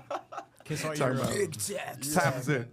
No, dude. That one's like one though. It's like it's a tougher one. So it's like, but it's I think it's probably Paul McCartney's sexiest bass line of any fucking Beatles tune is in that Dude, song. let's do it. I'm Yeah, so we down. would have to really actually rehearse that one to, Yeah. to nail it. I love complex music. Sometimes I feel like that doesn't necessarily translate. Listen to it. But yeah, dude, I'm Yeah, down. yeah. I'm down. Listen to I'm it. You gotta Because squeeze it absolutely in. down. I feel like I still haven't figured out the one for you, one for me rule. You know what I mean? Like, Yeah, one for me, one for you rule. Yeah, Yeah. I agree. Like for me, like man, I would love to do like a YYZ or something like that. Like you know, I love that Oh, stuff. fuck but yeah. does it translate to I think just it would the translate. musician? Or I don't know. I think it would too, and I'm willing to try it out. Yeah. But now the question is like, you know, I have to. if you go into know Mr. my Lou, part. absolutely. Boom, da, ding, ding, and then Rock Lobster, dude. Yeah, You just then go Rock B52s Lobster. after that. That's so good. and then beat it. Great songs. And then beat it right after. See, you got to think of like the momentum that you're building. You can do whatever the Yes. fuck you want as long as you take people for that ride. Agreed. Absolutely. Take myself for the ride. They can come with me if they want. But I want to be Fuck good outta here. enough. I want to be fucking good enough to where like we don't have to rehearse those things anymore. And Yeah, it's just like it's locked in. you just Yeah. look at each Well, other like, absolutely. Right here. But like, And- bro, it does. Even like dope bands, in fact, especially dope bands, rehearse. Like Have to. rehearsing is not Have to. ever a Have thing to. you don't Have do. to. Have to You rehearse. still do it even when you're at a high level. Unless just you're getting because paid. And you then- care Hey, then you enough. don't have to worry about it. Yeah. and then you and it's just you. Then those Like, gigs they're paying you obviously, for. That's If practice. I'm playing an RV park, I don't feel like I need to hey, rehearse in hey, advance. hey, asshole, listen here. And I honestly, I mean, lucky duck. But like certain Yeah. stuff, if you're lucky duck, I love practice gigs. How did that gig Dizzy go? Rooster. That gig went pretty good. there's a I've lucky started duck, live there's a streaming dizzy them. rooster. Oh. No, they're There's a great. thirsty There's turtle. basically no one there. Awesome. That's perfect. You know, paid rehearsal. No, yeah. I do highly experimental shit. Like my thing is if I'm gonna go out and do soft ticket shows, I'm gonna try and make one incremental change in a direction towards my goals or my dreams or my ambitions. Right. And so the thing that I tried out at Cody's show that I'd never done before was have a mobile sidecar recording studio inside of my RV, and it's self-contained. And we wheeled it out onto the stage, and we mic'd the drum kit with a single 57. We did DI on the bass end. We had the guitar and the acoustic and the electric sharing one preamp, and then the vocals because I only had 4 channels. And then we Right. ran the actual studio software through the main stage and powered a mix with it. And we live streamed to OBS at the same time. And so I made multiple changes. And then since then, it's been, what, a week, 2 weeks? Yeah, 2 weeks. I've live streamed every show since then. And I just got a solid feed out of the last one. Nice. Whereby Awesome. I was kinda trying to do like the- 360 cam things. Yeah. things but That was crazy, by Yeah. the way. 360 cam. it's cool, but it's not good for the user. So what I do now is I stitch the 2 cameras together because you have 360 cameras work by having like a fisheye here and a fisheye here. And then so basically I'll set it up to where I have like the camera facing me and then the split screen on the bottom is the crowd in the bar. Right. So you can actually see what's going on. And like the next thing to tackle is the latency. But guess what? The sound sounds so good you don't even mind the latency because it's That's coming excellent. out of my studio. Yeah, exactly right. Exactly right. That also helps with like metrics. Now you can see like, you know, what's your retention look like. Dude, it you actually know? makes the gigs more fun because like last night my wife's been in Canada for the past month doing like health things and my son, family and all that. I'm not from Canada, from Baton Rouge, but the Louisiana. Louisiana, babe. Okay. Theo Vaughn hit me up, babe. Yeah, man. Yeah, man. That's a good plug. My cousin was bit by a game man. We'll see. Dude, I worked at a Dark Cajun Brooks, bro. restaurant for Crazy, like son. 4 years, man. I You was a worked where? Cajun chef for like 4 or 5 years. Oh, we'll have I to worked see if there you for can a make a long roux. time. Oh, dude, I can make a roux. Let's go. I'm a chef, dog. Did you get tired of the Cajun music? There he goes. No. The accordion There he and is. shit? There Guys, he we is. got Adam Diaz here, dude. Adam Diaz on the pod. Yellow. You got a great radio You want voice. to talk, Adam? Fuck, dude. Come on. Can we fuck? You want to? Dude, that's great. Turn the cameras away. That's my brother, dude. I know. That I is know. my brother. Yeah. But no, the thing about the live stream is that I had a chat running on it, and Mm-hmm. my wife was messaging me on the chat, and she's like, it's nice to have a family member or somebody that you could like just chop it up with after, and like no ego, just be like, whatever you're doing, you're going a little bit too hard, and it doesn't like Right. translate the way you think it does in your head. Right. So she's great for that, but then also like being away for a month and like looking over and like somebody messaged you is a super cool aspect to it. Added a dimension to the live show. Because even if nobody's in the bar, I've got like a concurrent user. Meaning like they're just playing it in the background. They could be cooking. So I've been sending it to like my brothers and stuff. Did you find that like empowering? Like it gave you like it can be, and it can kind of be scary, and it can kind of get in your head too. If you're like, oh shit, I got somebody actually listening to me right now, and they've got good sound. They can hear everything, every little detail. Yeah. Well, DI is horrifying. Yeah. They can hear everything. They can hear everything, and then it's no different than like if somebody important, like the BMI guy, walks into the bar. You could get in your head if you're not seasoned, where you're like, I need to play something. Yeah, exactly. The worst one is like, this shit translated last night, so let me run it back. And then never it doesn't. Yeah, it doesn't. It was perfect the other day. Yeah. Let it live there in that moment. Yes. The other thing is like, you never know what's gonna happen when we're performing live. Like that's right. Yeah, I was gonna say I think that's why we should probably get a setup for ourselves where we just by default record. Like, I think so you know too. what I mean? Yeah, I think so too. Because that way we if we capture, we could. Because that's the Capture thing. magic, It's like content, and you don't review know the when tape. that might happen, Yeah. right? You can't It could account for happen in any moment, and Right. like I felt like it was a little bit of it. Like on Saturday when we hit that. Well, yeah, because we had a magic moment. he had. We had a I moment started. You want those on I camera. had this Yes. pattern that I've been like working on. Yeah. That I like. The I like it, paradiddle, but stick it's like flip, triplet. it's not. It's pattern is it? It's like it's just doubles. Yeah. And so then I started like playing And that so- bass, you know. And But I was just trying like to the kicks, like match exactly. Is it like a groove or what? Yeah, it's Yeah. just like a Full Lorraine? groove that I started like pattern. getting into, and I'll switch it up between the hat and the ride. Yeah. And then I guess whatever I was doing, you kind of got like a trigger inspired moment from it. That Yeah, because he started doing absolutely. something, and I'm like, it was something I'd never seen him do, and I'm like, Connection. okay, all right, bro. Connection changes. Well, That's what the I'm saying. room. But- Also, comfortability too. Yeah. Like, you know, because I mean, like we played together You've a got enough- handful amount of times, but we have that connection where, like, you know, I think that, like, you know, once Chemistry. you have that chemistry, and Chemistry. that builds confidence, and like confidence And makes that's- you comfortable. And We're all yeah. musicians here, so we Yeah. can all attest to this. When you jam with people, sometimes you don't have chemistry with everybody. It's No. just Very facts. true. Yeah. You know what I mean? Yeah. Some people you jam with and you're like, you know, like it doesn't.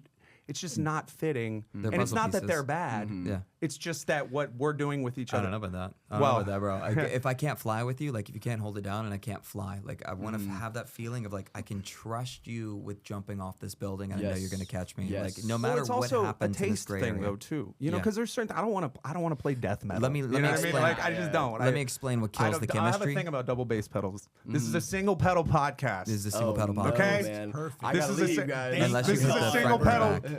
fucking podcast. Heel toe. The heel toe. Heel toe. But what kills it for me is like if I have to explain to you what 6/8 is, we're gonna fucking fight. Yeah. And then second of all, like Hey, what is 6'8"? What is 6'8"? we're not gonna play together. 1, 2, 3, 1, 2, 3. 1, 2, 3, 4, 5, 6. 1, 2, 3, 4, 5, 6. You literally I think- did 3/4. I think it's easier to You could just hit stay 2, with 4. 3. Bro. Just double 3. When I 1, hit 2, a 3, 1, 2, 6/8, 3. when I hit a 6/8 and the drummer hits a 2/4, Yeah. I'm done. I like to cooked. syncopate triplets on top of things, That's but fine. like not yeah. But serve the song. You know what I mean? Wow. The Serve other the thing song. is like if I work like I have a very laid back style, like a Mayer-esque sort of thing, where I like a deep pocket and I like to ride the back of it. Right. I'm not a big heavy rock guy, and fast forward, like I like to connect with the song and for people to connect with me, connecting with the song, connecting with them. Is Ringo Starr the best pocket drummer of all time? I don't know he I exists, so think I'm gonna Steve say yeah. Jordan is. That's a good Steve question. who? I Steve who? think Steve Jordan is. That's the call. Damn. Would you say Carter Beauford from Dave Matthews Band? Does he chop or is he a Oh, he pocket chops. guy? He ch- chops You know when who he else? needs to. When he doesn't need to chop, he stays in there. See, that's what a good drummer would do. The Snarky right? Puppy. And it's actually Oh it's my gosh, yes. Oh, It fuck, starts with yes. D. Dude, the Snarky Puppy guy is Larnell incredible. Lewis? Larnell Lewis. Larnell Lewis, man. He might be the greatest drummer. Bro, No, JD Beck might be the pull up greatest drummer Thomas for this one. Pridgen's Zildjian But thing. hang on, this is a Dog, good- have you seen this? I've seen the Zildjian one. Have Well, you seen just the play the DW first one part before? of it. Have you seen the DW one? The DW. This is no. I'm talking about the Zildjian one. Thomas Pridgen Zildjian. I might have to throw y'all on somebody I met at NAMM this year. Oh yeah. He's a percussionist. Yeah, just play this and Legacy. like fast forward to the first Oh, 10 yeah. seconds or so. It's once it starts. Dude, this is fucking. Oh man. Tasty nibs.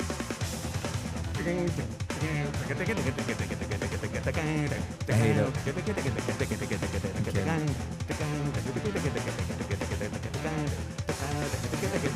I need to get a clap stack, bro.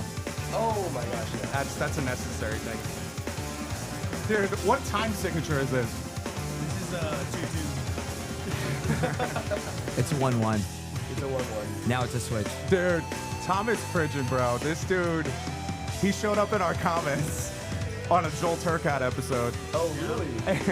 Wow. This might be Let me 4 guess, 8. nasty comments. No, it was.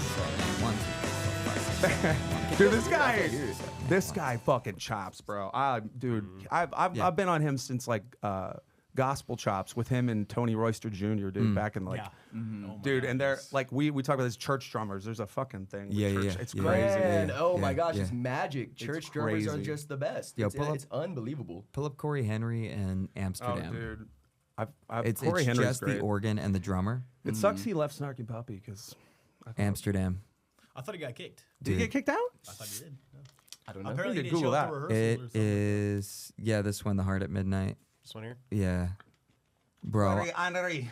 So there's the thing is like Ringo Starr might have been for that genre Mm-hmm. what Steve Jordan is to John Mayer, what Larnell Lewis is to Snarky Puppy.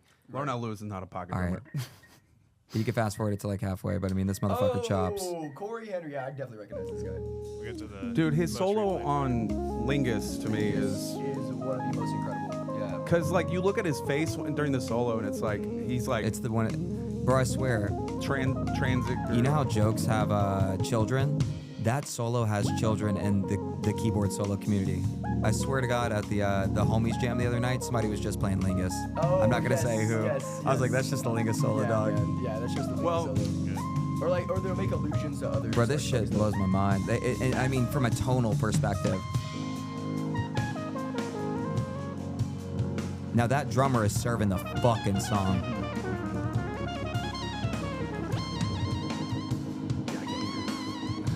Yeah.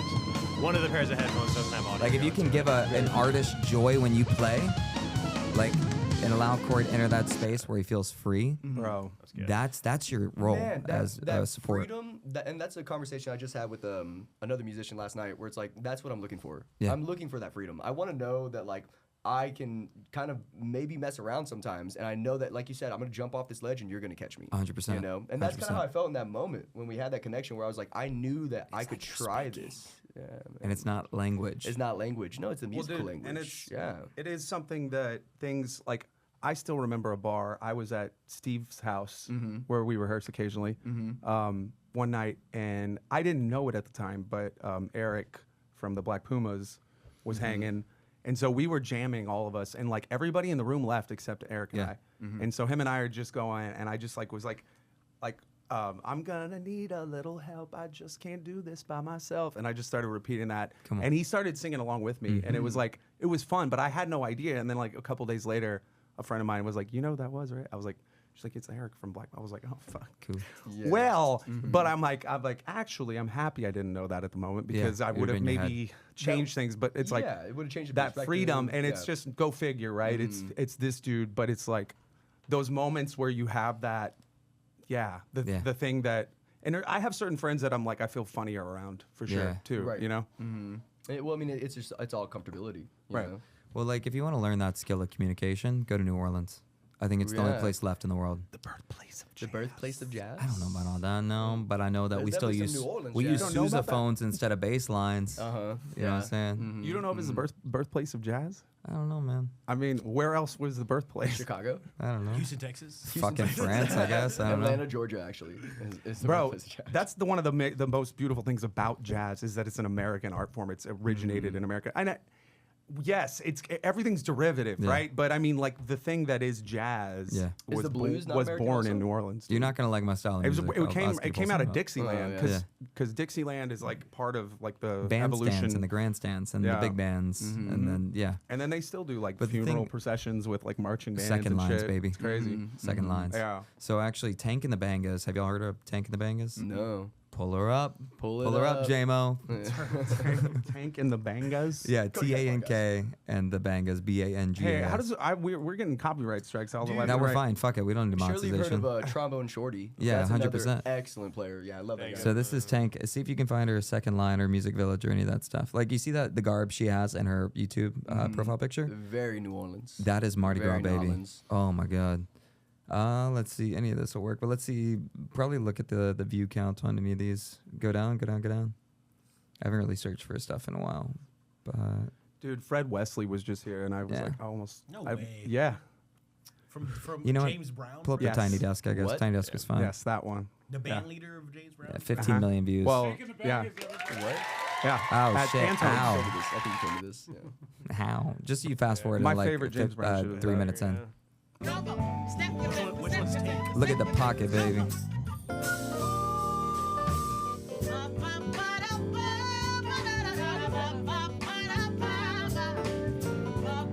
So that's not Tank, but it's communication.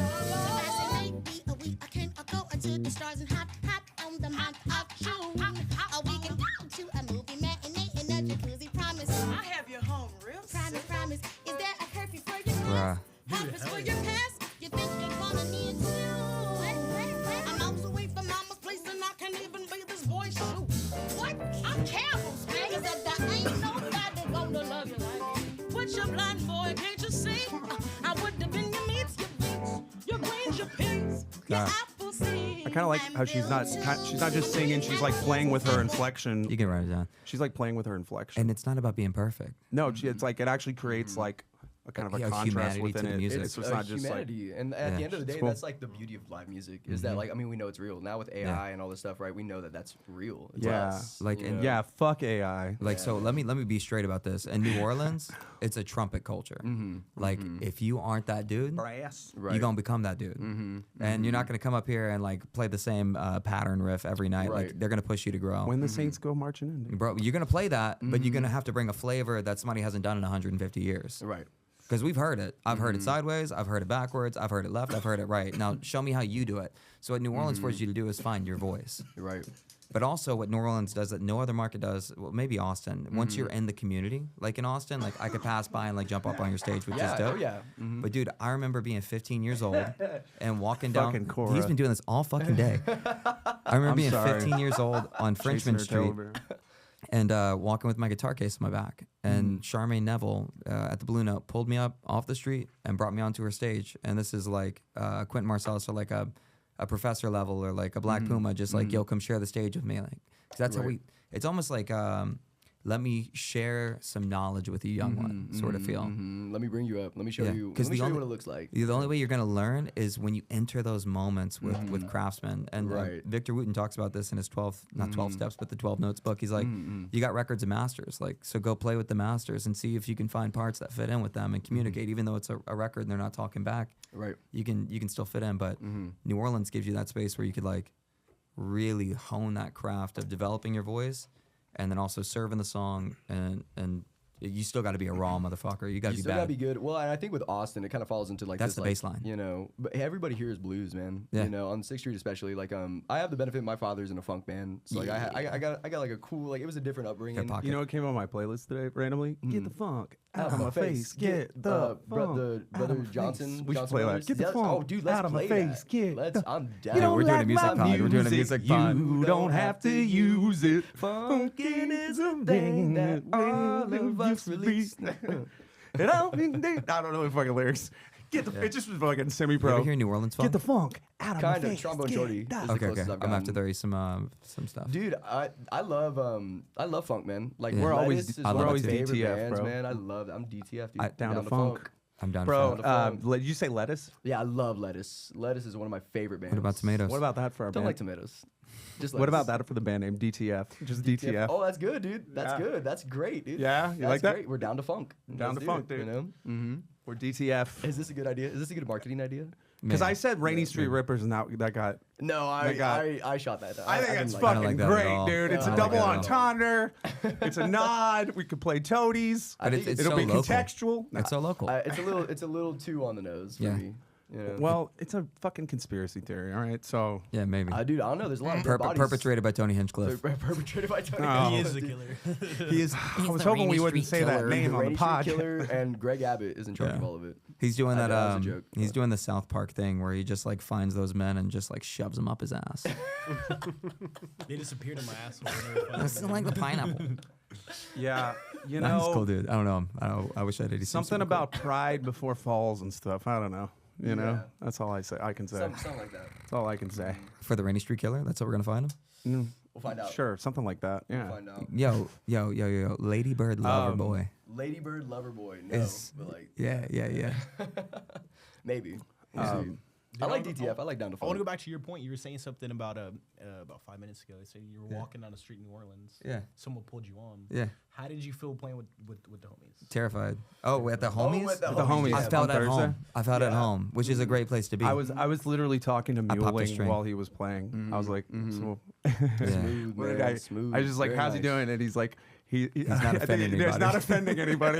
Yeah, not offending. That's a anybody. Matt Muling compliment. That's a Matt Muling compliment. No, it's actually. That's I a mean, great compliment. That's what I'm saying. It's like Coming from a it's- guy like Matt, he's just a killer. Dude, it's he like- has the second gear. Yes, he does. Yeah. Yes, he because does. I listen. I've seen Matt He Muling has get the guitar- offended. He has the guitar equivalent of a chop. You know what I mean? Yes. I don't have chop. I got one gear I stay in, and I can make pretty melodies and I can serve the song. But if you look at me to like go and put some gas on it, I'm not your guy. Right. Yet I will get it someday. Yeah, man, it's dedication to self improvement. You know, dude, I've been playing bass since like January 1st. Yeah. Like, you know, like this is like the year I started playing bass. Yeah. And so like That's crazy. I picture you as a bass player because that's how I met you. no, man, yeah, I started this year. Well, I had a little bit of a bass as a guitar player. Yeah.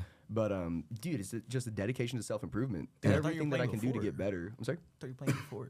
What? I thought you were playing bass before. There you go. I was on the not mic. playing bass before. I thought you were. Well, Oh, that guitar. should just Duh. Yeah. How did I forget? goes were to with my show own why brother. nobody respects me. No, I'm just kidding. It's like, this dude picked it up in 6 months. Yeah. I mean, honestly though, Yeah, man. it's yeah.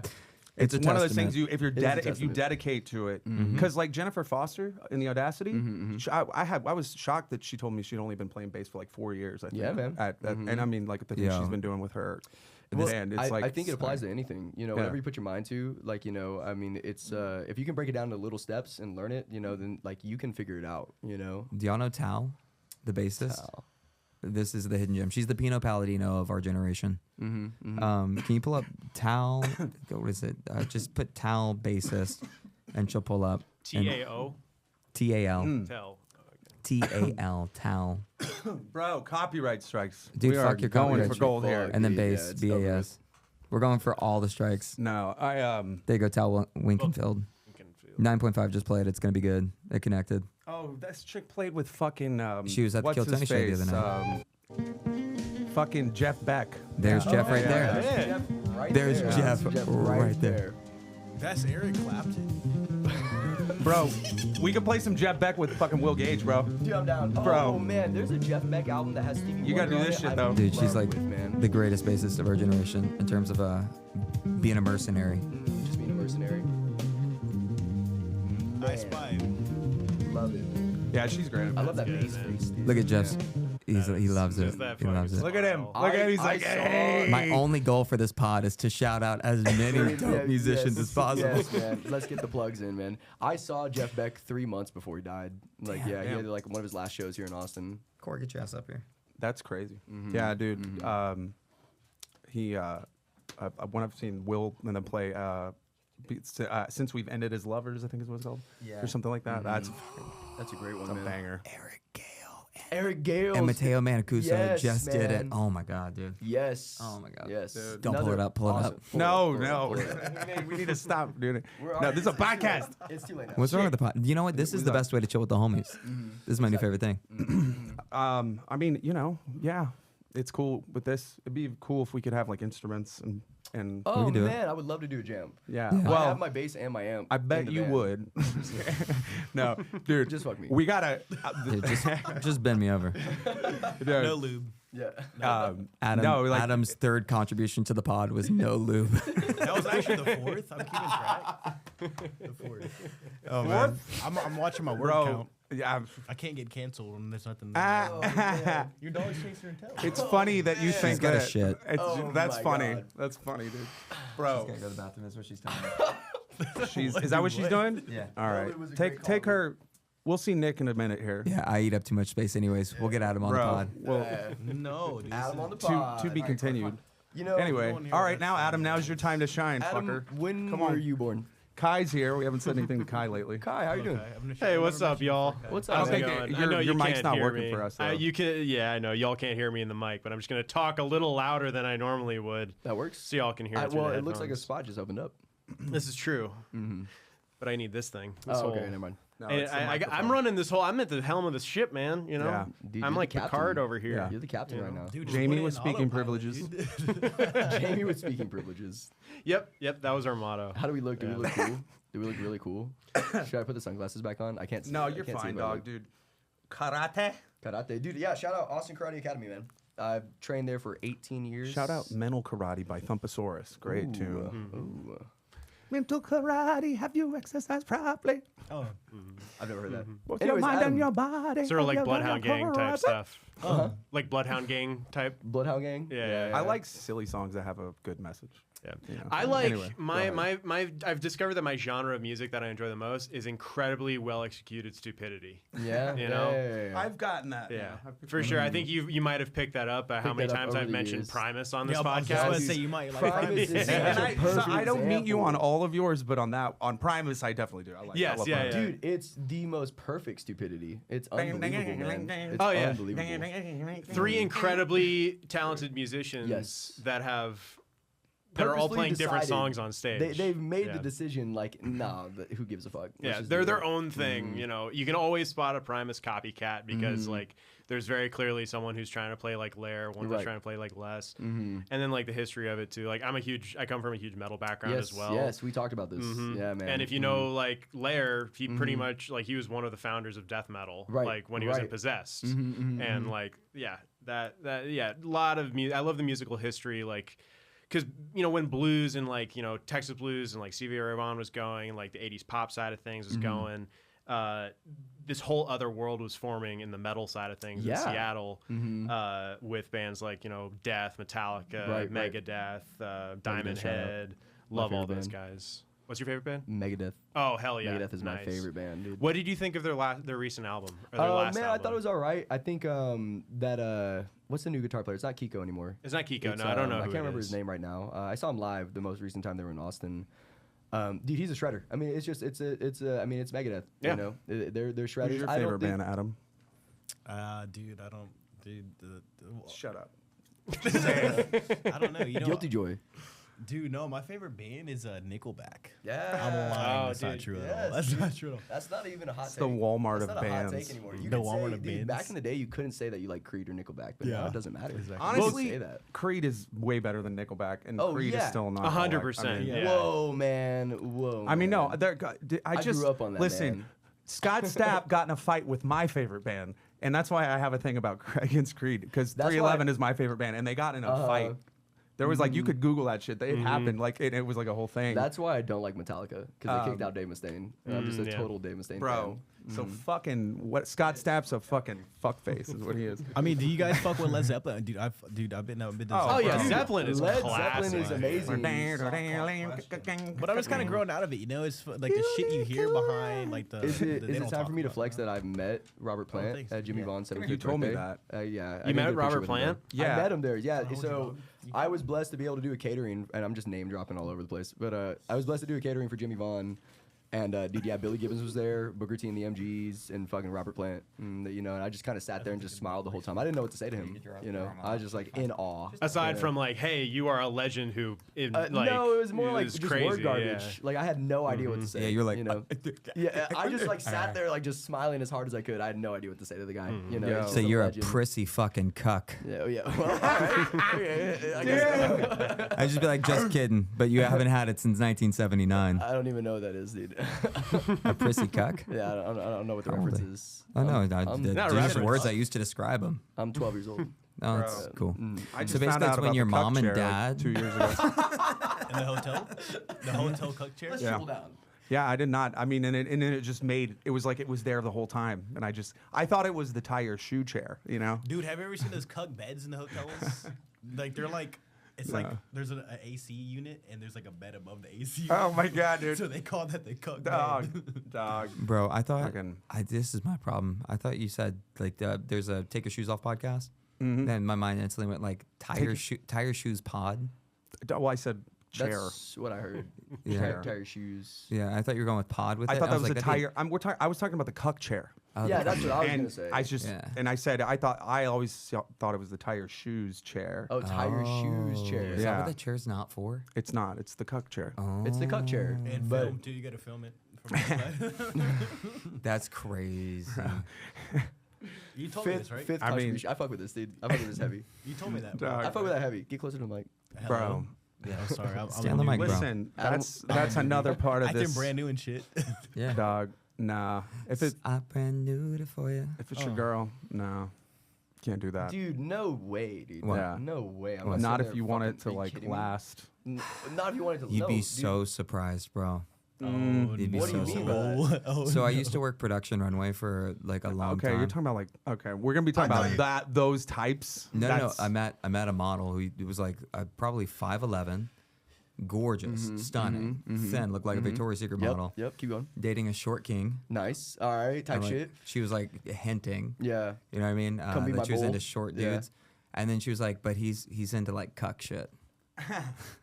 Would you? There's no fucking way. Adam, would you? I was like, dude, I'm being fucking honeypotted Like, right if she's now. hot? This is crazy. No, I mean like What- gorgeous. Yeah. No, I and- get it. And I was like, Colombian gorgeous? but I mean like, all right, PSA, this is an ad now for treat women nicely. Hey, you like- gotta pay for that, bro. No, dude. No. Fuck your pod. There's actually anyways coming I in took right the now. monetization away, and I'm doing a. Did you say treat your women girl nicely? Is that what you said? Yeah, man. Because I don't think like she wants that. I you know what I No, mean? man. No. You got to do the right thing. Yeah. You know? Lead with kindness, but with kindness. back me into a wall, dog. You turn me into a Back dog. to being I a don't wall want to be dog. a dog though. Yeah. I don't want to be a dog. You want to be told sit, Yeah. and here's a bowl. Eat, boy. Nah, no, dude. That's What does that even that's mean? That's the craziest. the first step of cuckery, dude. That is the first step. No, of that's cuckery, called is- getting. That's chasing a women are girl. constantly trying to betatize you as they are with you, and you have to keep your frame is the hardest. To keep your masculine frame Are you putting a leash is on like if they ask critical, huh? you? Are you putting a leash on if they ask you? Fuck no, dude. Are you kidding? Absolutely. Like, dog. that- like, Absolutely. It's insane. It's got to have the little ring Yeah. on it. have fun, dude. What about That's a what I gag say. ball? Have Like, fun, man. Yeah, whatever frame you're is into. the- Whatever you're into, you know. Yeah, you know, whatever you're into, dude. Whatever you're into. For Whatever the you're into. joke, for sure. But no. No, for the joke. Yeah, no. I mean, I don't know. The aspect Whatever of makes you marriage happy. though that's I think you're fundamentally wrong on is like it is a dance Mm-hmm. and it is equal parts of her placing her hands on you and reading your body language and trusting in you that you are going to command and lead with your presence Yes. and not with a form of masculinity that's going to degrade Right. or destroy that Well, relationship. that's not masculinity, is it? No, but also like You know what I mean? Yeah. Like that's the facts. I mean, it's like what masculinity is everything you're saying by default. Yeah. So to say anything else that's not masculinity. yeah, it's for right? the gag. It's for the gag. That's It's for the gag. But It's for the but incels. I hear this like there's a crisis in masculinity. It's like what does that mean exactly? It means what does it mean? It means my dad had a mohawk for 9 months of the year, cooked everything in a crock pot, and made me feel like a bitch for singing. You're right. And I had to overcome like That's masculine as fuck, dude. What are you talking about? sing. But no, I felt like singing was a girl thing. You know what I mean? Bro, that's what I'm saying. That's being Yeah. so that's toxic. That's toxic That's masculinity. like- but that's that's not like, that's he not didn't intend masculinity. to. He didn't intend to do that. But You know what I mean? at that point, it's like machismo. It's Yeah, like, you machismo. know, mhm. It's unintentional. It's actually probably It's more of my problem. suppressed like homosexual like impulse or You know something. what it was for him? Jesus, I'm on a podcast. Can't believe I'm doing this. Time to share. Time to share. I think that with guys, we have a tendency to want to control our outcomes in our situations. And sometimes what you'll find is that you can keep somebody else small to keep them from growing and flying away. Right. But what that inevitably does is like keeps people from actually growing, which creates resentment, and then you grow apart. Right. Well, So- we forget often that it was only when did DNA testing become available? I don't know. Bro, Where's this going? Check that. Maury. All of human history, paternity certainty is a thing, right? So as men, we are hardwired for a Yeah. woman that displays signals of like Loyalty. of not just loyalty, but like of restraint. Like like she doesn't just hook up with dudes. She's protects her, you know, the thing she's like you her know, eggs. Yeah, exactly. So Her and clutches. treats her body with like a reverence. Yeah, 100%. You know what I mean? And it's like You don't, want, that's you don't want somebody who's ran through. Nobody does, man. well, but No. that's but Nobody then does. but in the Vice look versa. what that's it's a fucking joke man, because if we I live have a in key that can we live unlock in every door- 2026. That's a master key. I'm 40. I don't know how many women I've had sex with. It's a lot, okay? That's terrible. Who cares? You whore. Never once has one of them been a virgin though. Not once. Wow. Never once. I wouldn't Never, recommend it. Never once. So you tell me. how like it's and it's I like blame Fauci. Yeah, man. Yeah. I was just watching a Jimmy I Dore blame clip about George the W. vaccines. Bush. Oh. If women had it's consequences going. for getting ran through, look here, Pod. This is new ad. New ad. We got to stop these women. They're out of control. This birth control is out of control. Birth you control's think out of they control, love you, man. and then they stop taking the birth control, and then it's just like, I guess you smell fucking horrible. Well, Yeah. it my is, God! Yeah. Don't get me started. Don't get me started on the Oh my pheromones, God, dog. It is dude. the pill. Adam knows. Rollo Dude, Tomasi. did you get pheromone? No, dude. Yeah, by him, yes. I've got, yeah, You've man. gotten I've had pheromone? some bad Rollo fucking Tomasi, experiences. who wrote The Rational Male, and if Yeah. you haven't read that, you should No. read it. The Rational Male. He said that he compared the pill to Yeah. like as far as like the impact on society to like the splitting of an atom, like the atomic bomb. It is legitimately like it's like the that level impact. because when sex no longer has the natural consequences that Of a it child, does yeah. have, that it like then all of a It sudden becomes inconsequential. Now I don't have to exactly worry. exactly. Yeah. So it creates a society of women where now it's like there's a like much more liberal attitude about sexuality, and hey. That's it, whatever floats your boat. But if you're talking about connecting and like trying to find somebody, and the thing with women is that they want to have their cake and eat it too. A lot of them, they All really humans. do, because it's like All humans. they want to be able to have like the benefits of a guy, and they can because women can have sex whenever they want. Now they so can. Right. what's Now the they can. incentive to be in a relationship when anytime you need dick, you got it Yeah.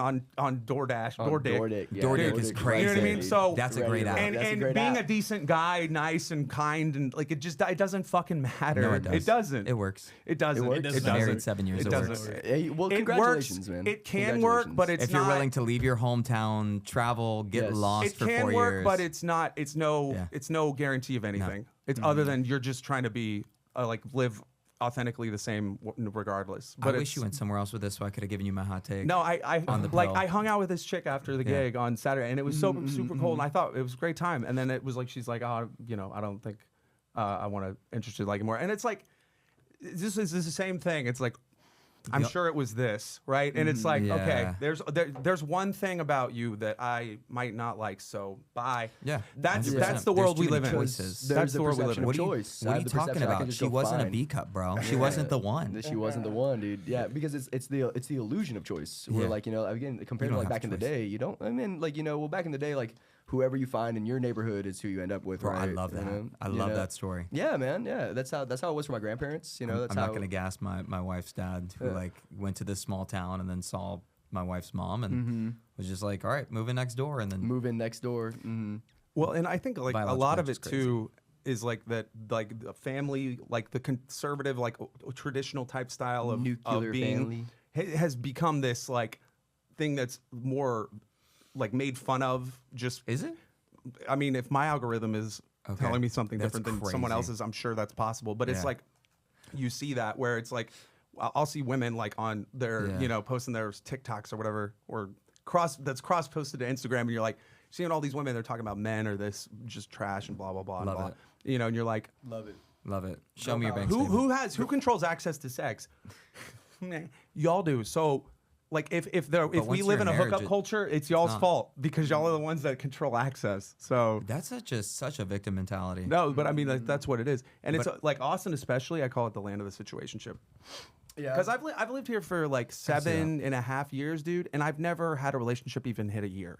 Do you think you're too close to the university? No, I don't think it's. I don't think. Yeah. No, I think it's just a matter of the culture in pill. Austin. Well, Austin, it's the pill. It's the pill. Well, the pill is- Austin- yeah. Austin in general is always like had the perception as the liberal, free You guys kind are of city. bitches. You know what that is? You guys have You guys are- fucking the pick of We're the a dog. litter. And we're just fucking complaining. Yeah, just complaining. What bitches? You can go and sleep with any No, woman but you it's want, like, and you're gonna dog, complain if you're- about it. God, how horrible you guys are Bro, about it. you know, What a but here's the terrible thing, life, dog. man. Haha. But if you're actually out here with intention, it's not good. It's not good at all. And it's like I'm not.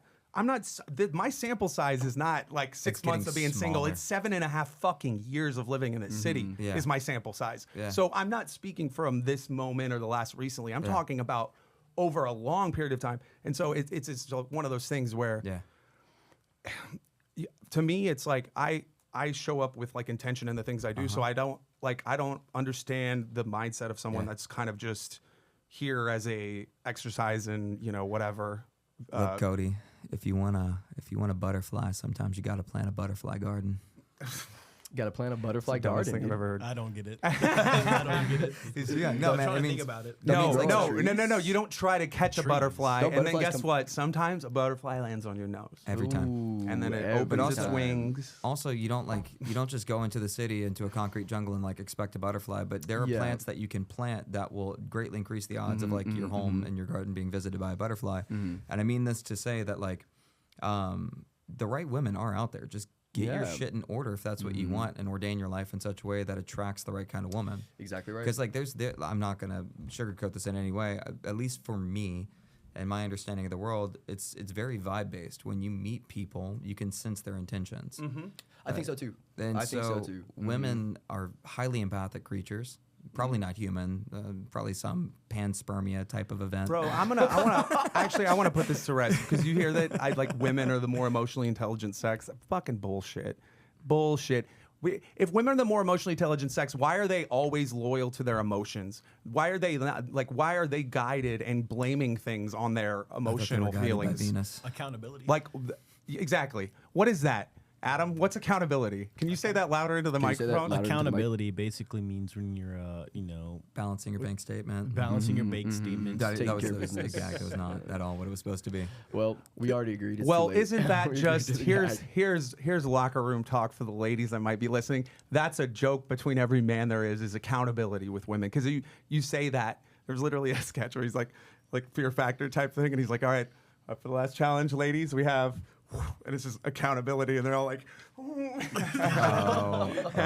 because again, it's like the leverage is it's deleveraged, right? The dating market is totally deleveraged. So like all of the power, all of the like control, let's say, is women are running it, Yeah. right? In terms of the You sure? selection, Like kind of like because the Jews. I love where this is going. And I gotta leave for a listen, gig. I gotta get out of listen. here, but that conversation should continue. Israel. We just We don't started an say that. hour-long conversation. just Let's- now. Was that an hour? It Let's was. end on a positive note. Marriage is a beautiful thing. Agreed. And if you feel like you don't have the power, you have the power.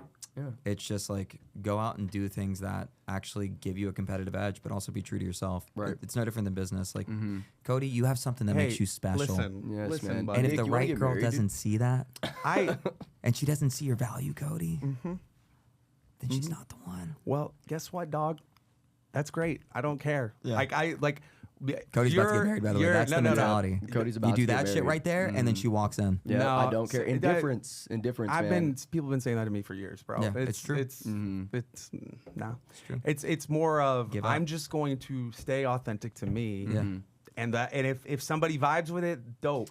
Dude, If That's not, the beauty of it, man. bye. You shouldn't have to I change know what who I'm you doing. are. Can I know where my can I wrap mentality that is. butterfly And in analogy? fact, I'm better off, usually more productive. Yeah. Can when I don't have a wrap the woman. butterfly analogy to make this like tangible for clean clothes? Look, Clean clothes. This is already not approved for Let's children. land the it's plane. not. All right. So look, the butterfly Never. analogy is like this. We to make it super succinct. You are where you place your attention, and so if you're focused on chasing girls and like there's a whole gambit of like being single that just fucking sucks.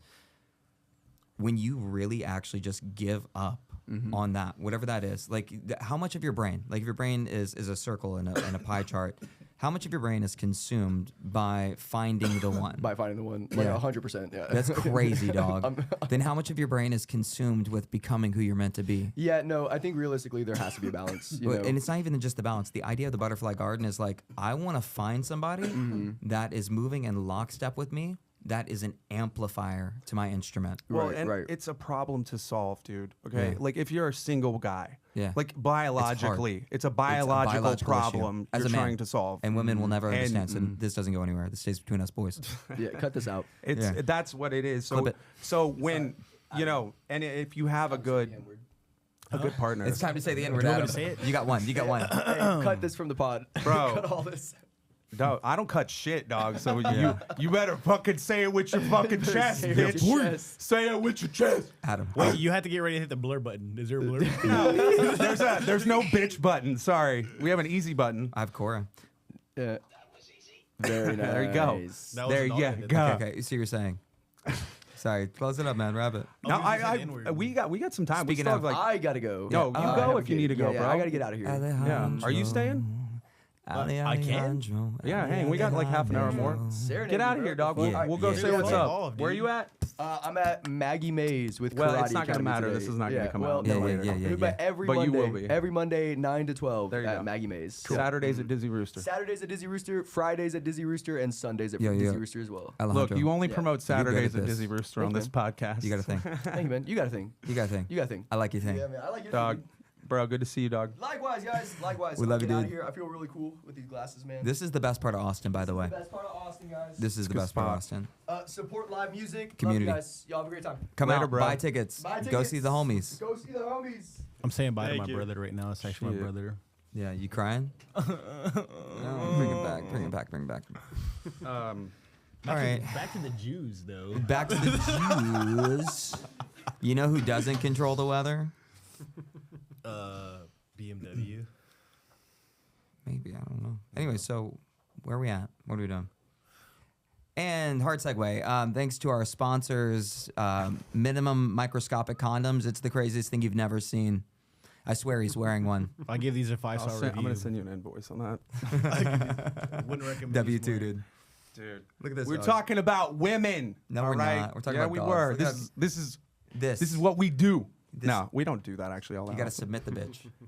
But listen, why can't men talk about women and it not be stigmatized? Because men don't. Because men Because men don't know what the fuck they're talking about. Speak for yourself, bro. Well, I think too right now there's just a huge influx of like the alpha man and like the manosphere, and when you talk about anything in that world, whether it be like dating and women or like diet, exercise, all that stuff in a certain world, you just get lumped in with that, no matter what. Kai, hear me out, bro. Misogynist. Hear me out, Kai. If you want the best for your girl, you tell her when she's getting fat. I swear to God. Yeah. I'd be like, look, I don't know what you're doing, but do we need to change up the diet? Like, I love you. That goes back to what you were saying about Well, and comfortability also, in by the relationships. way, you do it. You show up for yourself. You get your own ass in the gym. You don't get to do that if you don't show up for yourself. You start there, And and respectfully. then you can demand things, or you can expect things. No, maybe not demand, but never expect. I think or hold your standard at certain you things. go, hey babe, like whatever you want to say. I love running. Do you want to start running with me? That's leadership. Or you can say, babe, you're getting. We need You to getting start a running. 'cause- fucking ass, girl. And if you say that and you've got a 6-pack, then guess what? No, it's too much. It's too intimidating. But I mean, it's just reality. Yeah. Because leaders do the thing themselves. They're not above You lead by doing example. the thing. They will go do the thing. They'll clean the toilet, whatever, Yeah. if it needs to be done. You Have know what I'm to. saying? So it's like that's you ever intern at a studio? my point is, yeah, it's like the fact that you have just. I don't even know what I'm saying right now. Yeah, we're not saying anything. We're just going gobbledygook. Spicy takeover here. Listen, You know, it's real simple, dude. It is real simple. You ready for this? go ahead, Just forget about it. dude. Just forget about it. That's Biological. impossible. What are you Yeah, talking let me turn off my fucking Biology? let me turn that off. It doesn't work. It's not like you can hit up 3 girls and have all of them go like, "Oh yeah, I would love to Listen, suck you I off." don't That's pursue. Speak for yourself. I'm not pursuing. Adam, I believe it coming from you, dude. Like- you look like an angel. I like. No, you do. You know what? Thanks, dude. Turn off these cameras. Forget. Oh shit! Type You, shit. you don't understand how much attention women get, dog. Oh, I do. Yeah, it's a lie. It's an attention economy. So you know what you do? Just worry about yourself. Bro, that's what I do. What are you talking about? I still hang out with women sometimes. I mean, I'm That's not great. not hanging out with them. But bro, I'm hear me just out. telling you. No, hear me out. Okay. Because I'm saying that I'm listening. my experience is not. This isn't derivative of Yeah. a moment in time. get ya. This is a long I get you. period. So I get and you. you've been how long have you been married? 7 years. Okay, so you haven't been in the dating pool since before COVID. Everything rough. changed. I hear you. And I'm telling you We that got it's married like 2019, by the way. the disconnect now is so it's like it's getting further away, and it's like, and I think that men tried for a long time. I mean, I can say that I was dating in earnest for a while, and then at a certain point you just get burned out because it's like it doesn't often matter. I thought quitting drinking over 4 years ago was gonna like be Help like and an change the odds, asset. yeah. No, hasn't mattered. In fact, Yeah. probably more of a detriment with a lot of women. So Crazy. the Are things those the that kind I'm of girls doing that to you want, though? improve as I raise my personal Your bar, frequency, yeah. the women around me know I can't. Like I can fake it for a few months, out, but though. I can't get there. Hear me out. dog. I'm just saying. Hear me out. Listen, Listen. I but knew you were gonna say it. there's Listen. there's still potentialities, and I'm not worried about it. You think Yeah. I am, and I'm not. I know. But I just like to complain sometimes. I know. And that's not it's there's not nothing for wrong with you though. complaining. There's guys who genuinely feel this way, and like the thing you have to realize is that when it comes to you and yourself and your motivation and getting that six pack, that's all on you.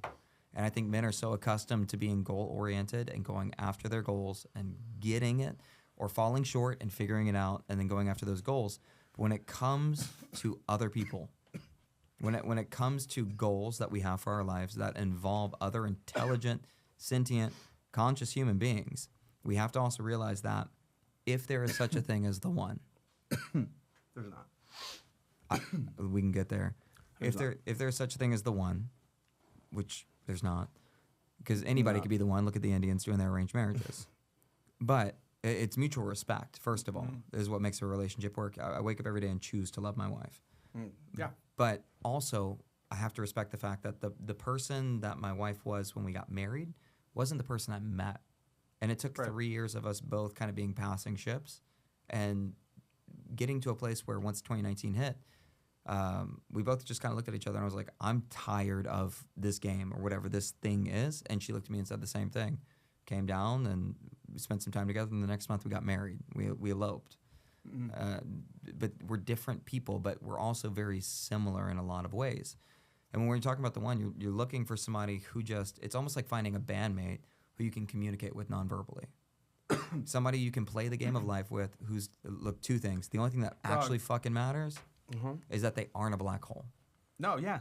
Like Absolutely. the last thing you want is to be on stage at, let's just say you just did a fucking stadium. You sold out 25 fucking thousand seats, and then you get right off stage and you get an ear full of nonsense about the shit you have to do at home.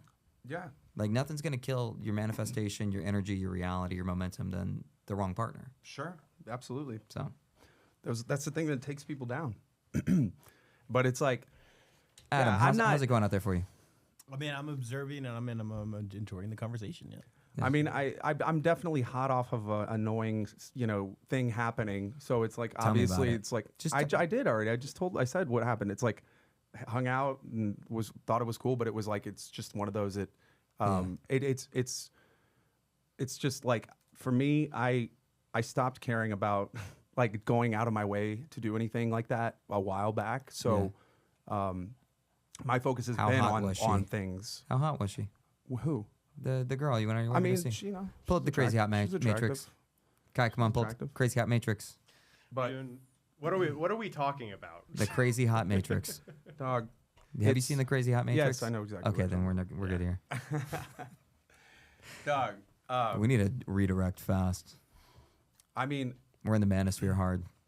this is a so it's supposed to be a conversation, right? So we Yeah. just volley, Yeah, no, that's fine. It's like kind of. Now, why'd you bring me and Alejandro and Adam in? What was the thing that got you stoked to That's have a a good convo? question. Yeah, that's a good question. Well, I mean, you had expressed the interest of like coming on. 100%. So Making the obviously, I thought it'd be cool.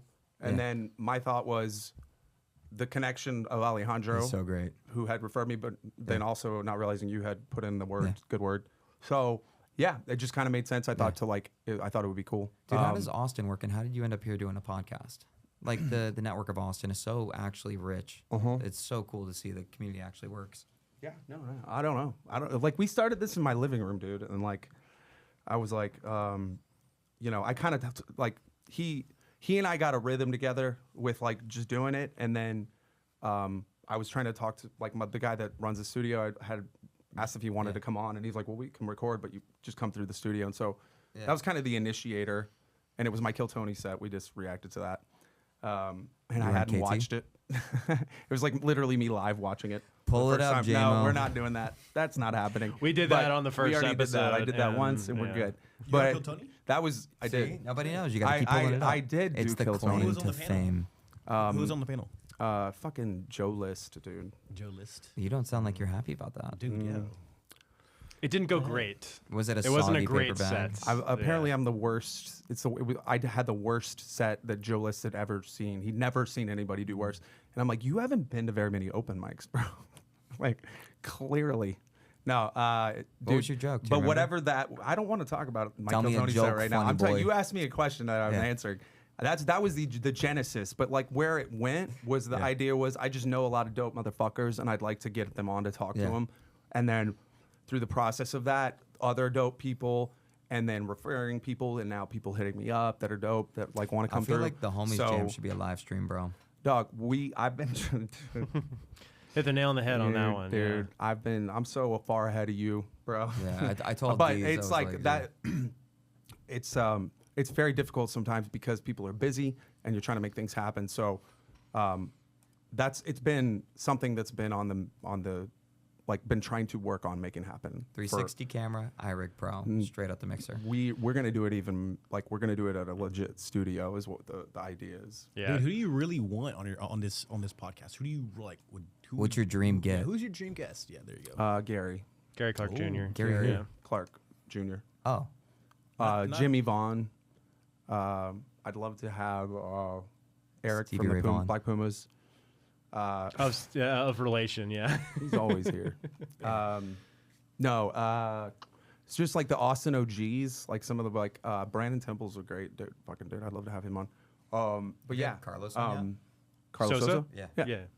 Oh yeah. Dude, I saw him last night at Dizzy, and I said, "Hey, dude, pop in on the set." And then I made a joke. I said, "I understand you're probably not gonna play unless you're getting paid, right?" He goes, "No, I'll stop in." Yeah. Just thought about that. It's sick, you know, having Carlos. Sosa at Dizzy That's at the love of the gym. game thing. Yeah. And it's like actually like Gary will still show up at Friends sometimes, dude, and Does he play. really? Yeah, once in a blue moon. Yeah. So sometimes, and I think I appreciate that he does that because it's like I think it's necessary. Like he's injecting life into the scene by his presence there. I think Austin is missing an opportunity to do a Kill Tony for songwriters and artists, like an actual like you have Gary, like doesn't Gary live around here? You have so many like Gary wealths lives of in knowledge. Austin. Yeah, he lives here. The hardest part would be the panel. But yeah, and I'm against that. The idea of like having a judgmental type thing going on with like because that's the thing about it. It's like we talk about like when you put your shit out, it's like to me like whatever other people's opinions are. Yeah. Like ultimately that's taking away from the thing that's happening if we're trying to do the musical thing. That's great, but it's if like you I don't have want to have. If you have a songwriter who's written hit after hit after hit, and you're just coming up, this is what made Kill Tony cool. This is and why they it's already not have cool. this show. It's called American Idol. I was gonna say this is No. very much like Idol or No, America's fuck Got Idol. Talent. No, like that's you come but up that with a verse format and a of it chorus is of where your it original comes music, from. and then you have actual like that's what makes Kill Tony cool or made it cool is you actually had real comedians hearing you for the first time, and either you've got the shit or you don't got the shit, and if you don't, then what got me hooked originally was like the constructive criticism and like being able But to it's watch not it. constructive, though. It's not anymore, and it Yeah. depends on the guest. No, it's like to me, if there ever was a good faith element of it, doesn't exist anymore. It's a fucking It's behemoth. become a meme of the roast. It's in service It's of the bigger than roast. even Tony himself. Yeah. So like, and I wouldn't he's- say that. I think Tony is Kill Tony. Well- I don't think he has a stand up. I think he has Kill Tony. dude, his special. It's like it It was. was just. Are you guys ready to have the best motherfucking night of your life? That's pretty good. That's Yeah. actually right on point. Actually, We're really doing it, Red Band. Yippee! Like I'm a super fan, bro. I watch every episode still, even though I fucking hate it sometimes. Like I hate when it gets dark and like masturbatory and like it's so far on the pendulum swing that nobody in the room is going like I want an adult in the room. Like But that's some the of point of the show, though. It's like that. No, type the of shit, point of the you show know? is to direct comics, young comics, give them a platform and a stage. Be like constructive criticism, like yo, if you actually like sat in the pauses or like X, Y, or Z, like I didn't know what beats were or like how comedians thought, and watching that show, I got so much respect for it and drew so many parallels into my songwriting, and like Well- it's the whole reason I came to Austin. he told me to quit. So That's great. You Yeah. should quit. And you should focus on music. 'Cause you're a good drummer, but you're not great yet. Are you a good comedian? dude, Are you great? He said you're not Dog, We got to go all in, all did in. this dude really just come on the podcast and say He that? said, he goes, "You're good, but you're not great." No, like Michael Gonzalez. I'm the is a- worst drummer I know, No, motherfucker. You're good. You're good. Michael Gonzalez, though. I think you're I'm pretty the- solid. I think you're pretty solid. No, we were talking earlier about like the difference between being all in on one thing. yeah. Like Mike, I don't know about Michael Gonzalez, but other than lifting weights and wearing that funny hat, I think he just plays drums. I mean, I don't And know. I can tell he lifts weights, and I can tell he plays drums. Yeah, he's got a great back. His He's back, got- back looks solid. You know what I I mean? don't know how his muscles. back looks like. I don't. Because he fucking plays gigs with no shirt on. Yeah, good. Because is he the- looks. Because for that reason. let's Good say. is the enemy of great. Well, it's that Whiplash quote, the most harmful Oh, words in good the job. English, Yeah, good job. English Oh, language fuck, are I'll kill good you. job. There are two. Yeah. There are no more words harmful than good job. Yeah. Something like that. You know what kills a good trade? Making money. When you start day trading, you're making money and you think you know what the fuck's going on. Is exactly when you lose your portfolio every time. Do you day trade or what? I day trade for a bit. It got me into like technology and some really cool spheres. Dude, Cody, did he tell you about his little website that he made? My little website, bro. Your little website. little No, website. is it a website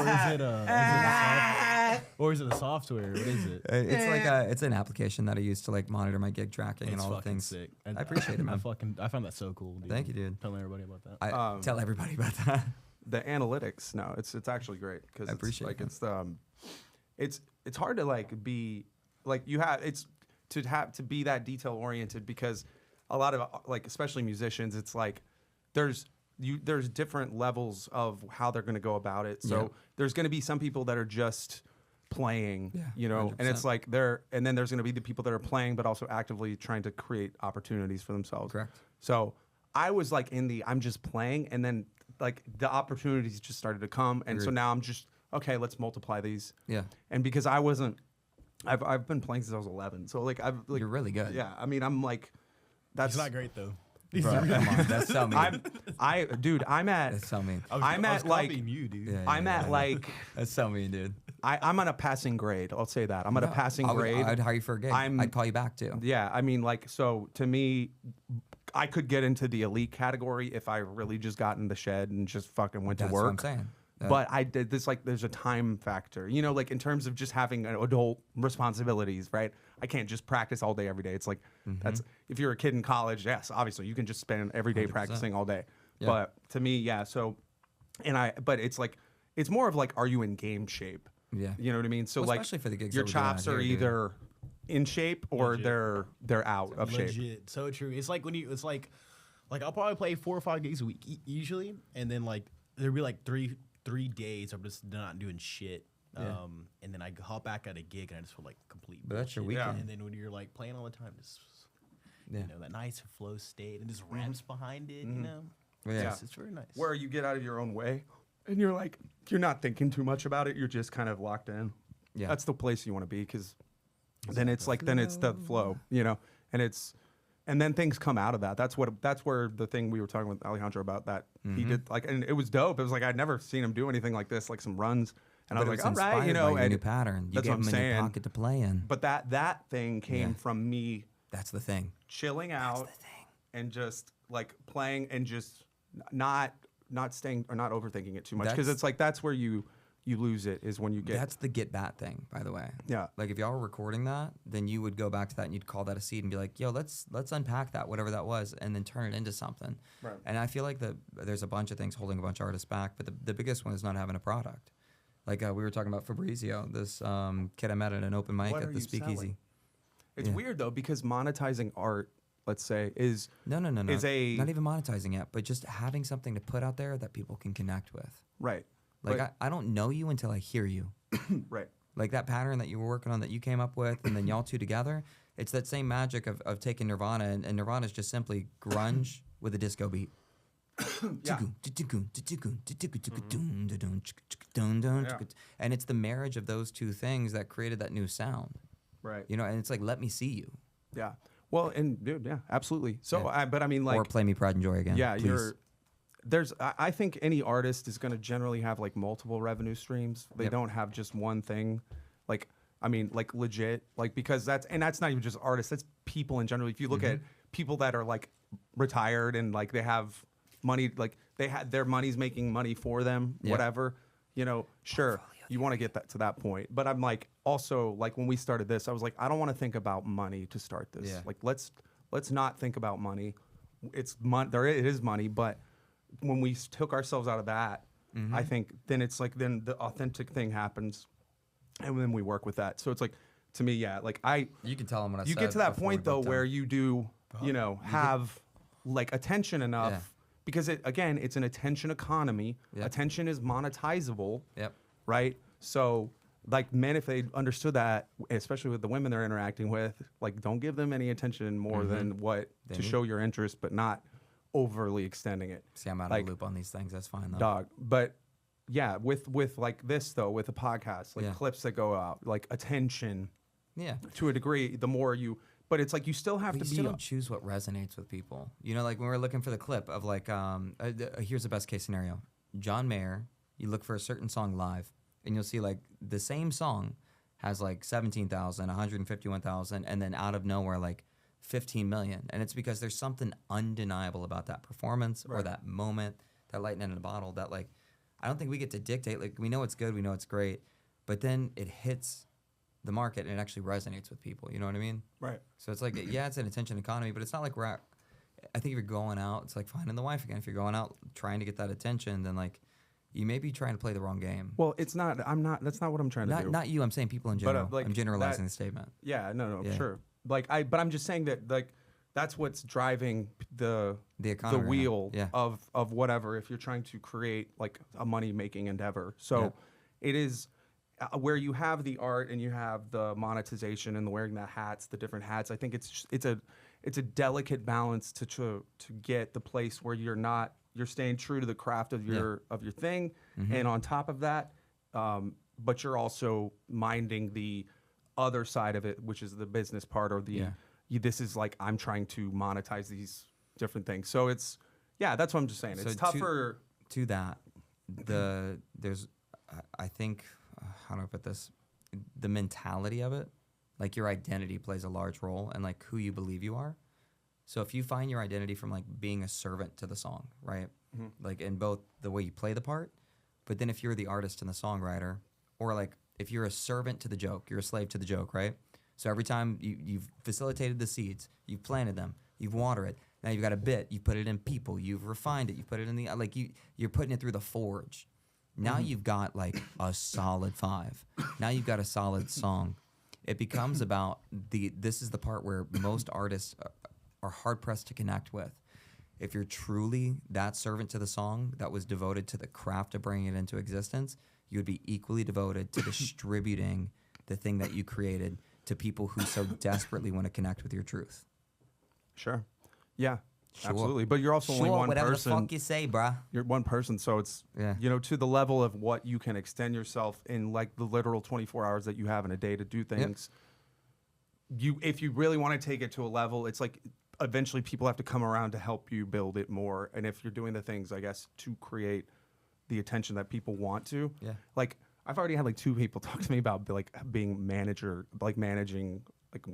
There's something. And it's like, to me though, it's like I'm at a point where it's like I have what I can control and then I'm building it, but it's one of those you just put it out and it's to me the reaction is like it changes it'll be like a high level of people like and then it'll dip and it's like but it's whatever, it's just consistently putting that thing out. And so I mean it's the repeatable structures, man, because they do exist. Like when you find the camera angle or like the height or all the these little things add up and they help. They certainly help. Yeah, and its main thing is consistency. Yeah. It's just really just being on it every single week, not letting up, not ever. Good to great is consistency, and the only way you can be consistent is by being all in on something. 100%. That's it. 100%. We're almost out of time, but if you guys have any like things you want to like throw out on your stuff, this will come out next week from Friday. Yeah, next Friday. If you've seen this gobbledygook, the first clip and on you this still will drop come next out, Wednesday. Cool. So whatever would Bro, be if you after. find a clip in there, that's crazy. Huh? If you find a clip in there, that's crazy. Oh, dude, have you looked at my page? Yeah, I looked at it. It's I find clips. They're just not always good. So I try to make them good, but I try to be just. Opus Clip? Huh? Do you use Opus Clip? I do. Yeah. Is it any good? I mean, it's definitely very helpful. I also, in correspondence with that, will use Chat GPT to help me like optimize the sections I might actually sample out, so I'm not like wasting that. And it's like I try to do that, and then I'll pull from whatever it gives me from that, because it'll kind of like tell me what might have the best stuff. So dude, we got to build you a there dashboard were a couple for of your ones. content. There were a couple of moments in there I thought that I could like was analyze it by work. content type and see what works, and like because you're being so consistent, you gotta have like a scale of data, right? Where you could build like your own intelligence platform that like self-refines itself. Yeah, and it's not even about changing what we're doing. It's just about like how we select for what we put out. Just tuning. Yeah. The guitar Yeah. works. I just need to lift up the bridge pickup a little bit. Yeah. Make No, it yeah. louder. For sure. Did you say you're saying something? You saying plug something? Or Oh, I just Yeah, said if plug, you have baby. any if you have You any got gigs, shows, dates, dog, are you? tours. I'm I gonna- can't teach you how to bag your own lunch. I'll do this. Watch this. Come Look, on. Look, I'll give you the I'm game. using It's that. up to you. I to need use it. That's in the PR repertoire now. Watch this. Y'all guys, I'm headed to Nashville. I'll be there for 3 months. So if you're in town, come see me at the Get Up on the 20th. I'll be doing my first writers round. It's going to be super, super dope. So come out at 6:30 to the Get Up. I'll be in New York the 3 months after that, San Francisco for the winter, and then back in Austin, Texas. I've got a couple dates here in Austin, and if you miss them, I will not be back till this time next year. So don't miss out. I'll be at Cockfight on the 3rd. El Cockfight. It's a rooftop bar. So if you're feeling vibey for July 4th, you come on out. I know it's going to be right after that. So we're going to keep moving forward. So you've already missed it. So you're missing out. It's the pressure's on. You're going to miss Nick Raines at the Tell your highest friends in level. Nashville. Come out to Shakespeare's. Shakespeare's are playing the 11th, baby. Saturdays and Sundays until I leave. And then 15th, I'm out of town. So boys and Still leave a girls, little time. bag your lunch. Yeah. Well, it shows he's a true podcaster. Watch first me, one. Adam Diaz, Popping his cherry right now. playing on 6th Street around Austin all the time with different bands. Dizzy Rooster. Bro, where you play? Hang on. What's your name? On the same Adam block as the Diaz. comedy How do we- mothership. Where do we find you, Adam? You find me at Adam Diaz with 3 M's on Instagram. No, bro. By the time, hang on, this is what we're doing. Diaz. By the time this comes out, he's gonna own Adam Diaz Music. LLC. I don't know. What do you do? Do you do music? Just drums, strictly drums. Just drums? Adam D Drums. Yeah. Well, that's a No, I conflict like of my interest name. on this podcast because this is a drummer's podcast as well. So Is it? book me first, and then No, if no, no, I'm I'm saying- not available. I'm Yeah, saying- honestly, give Adam. some work to Cody. I need some help. Adam, I'm giving you Relieve some- me a little bit. I'm giving you some action items here, bro. I want you to get a website that's easy to say. Well, we can do this after the pod. Yeah. Do you have any? No, it's that's- important, though. Just you're And at then you'll have all your shit there. you're at Dizzy, but yeah, follow the socials. Yeah. We'll tag it. Yeah, Let's obviously. go. Let's go, dude. We're Follow out my other here. band, Spatial Dimensions. We're doing some cool stuff. Find me on nickrainsmusic.com. Listen.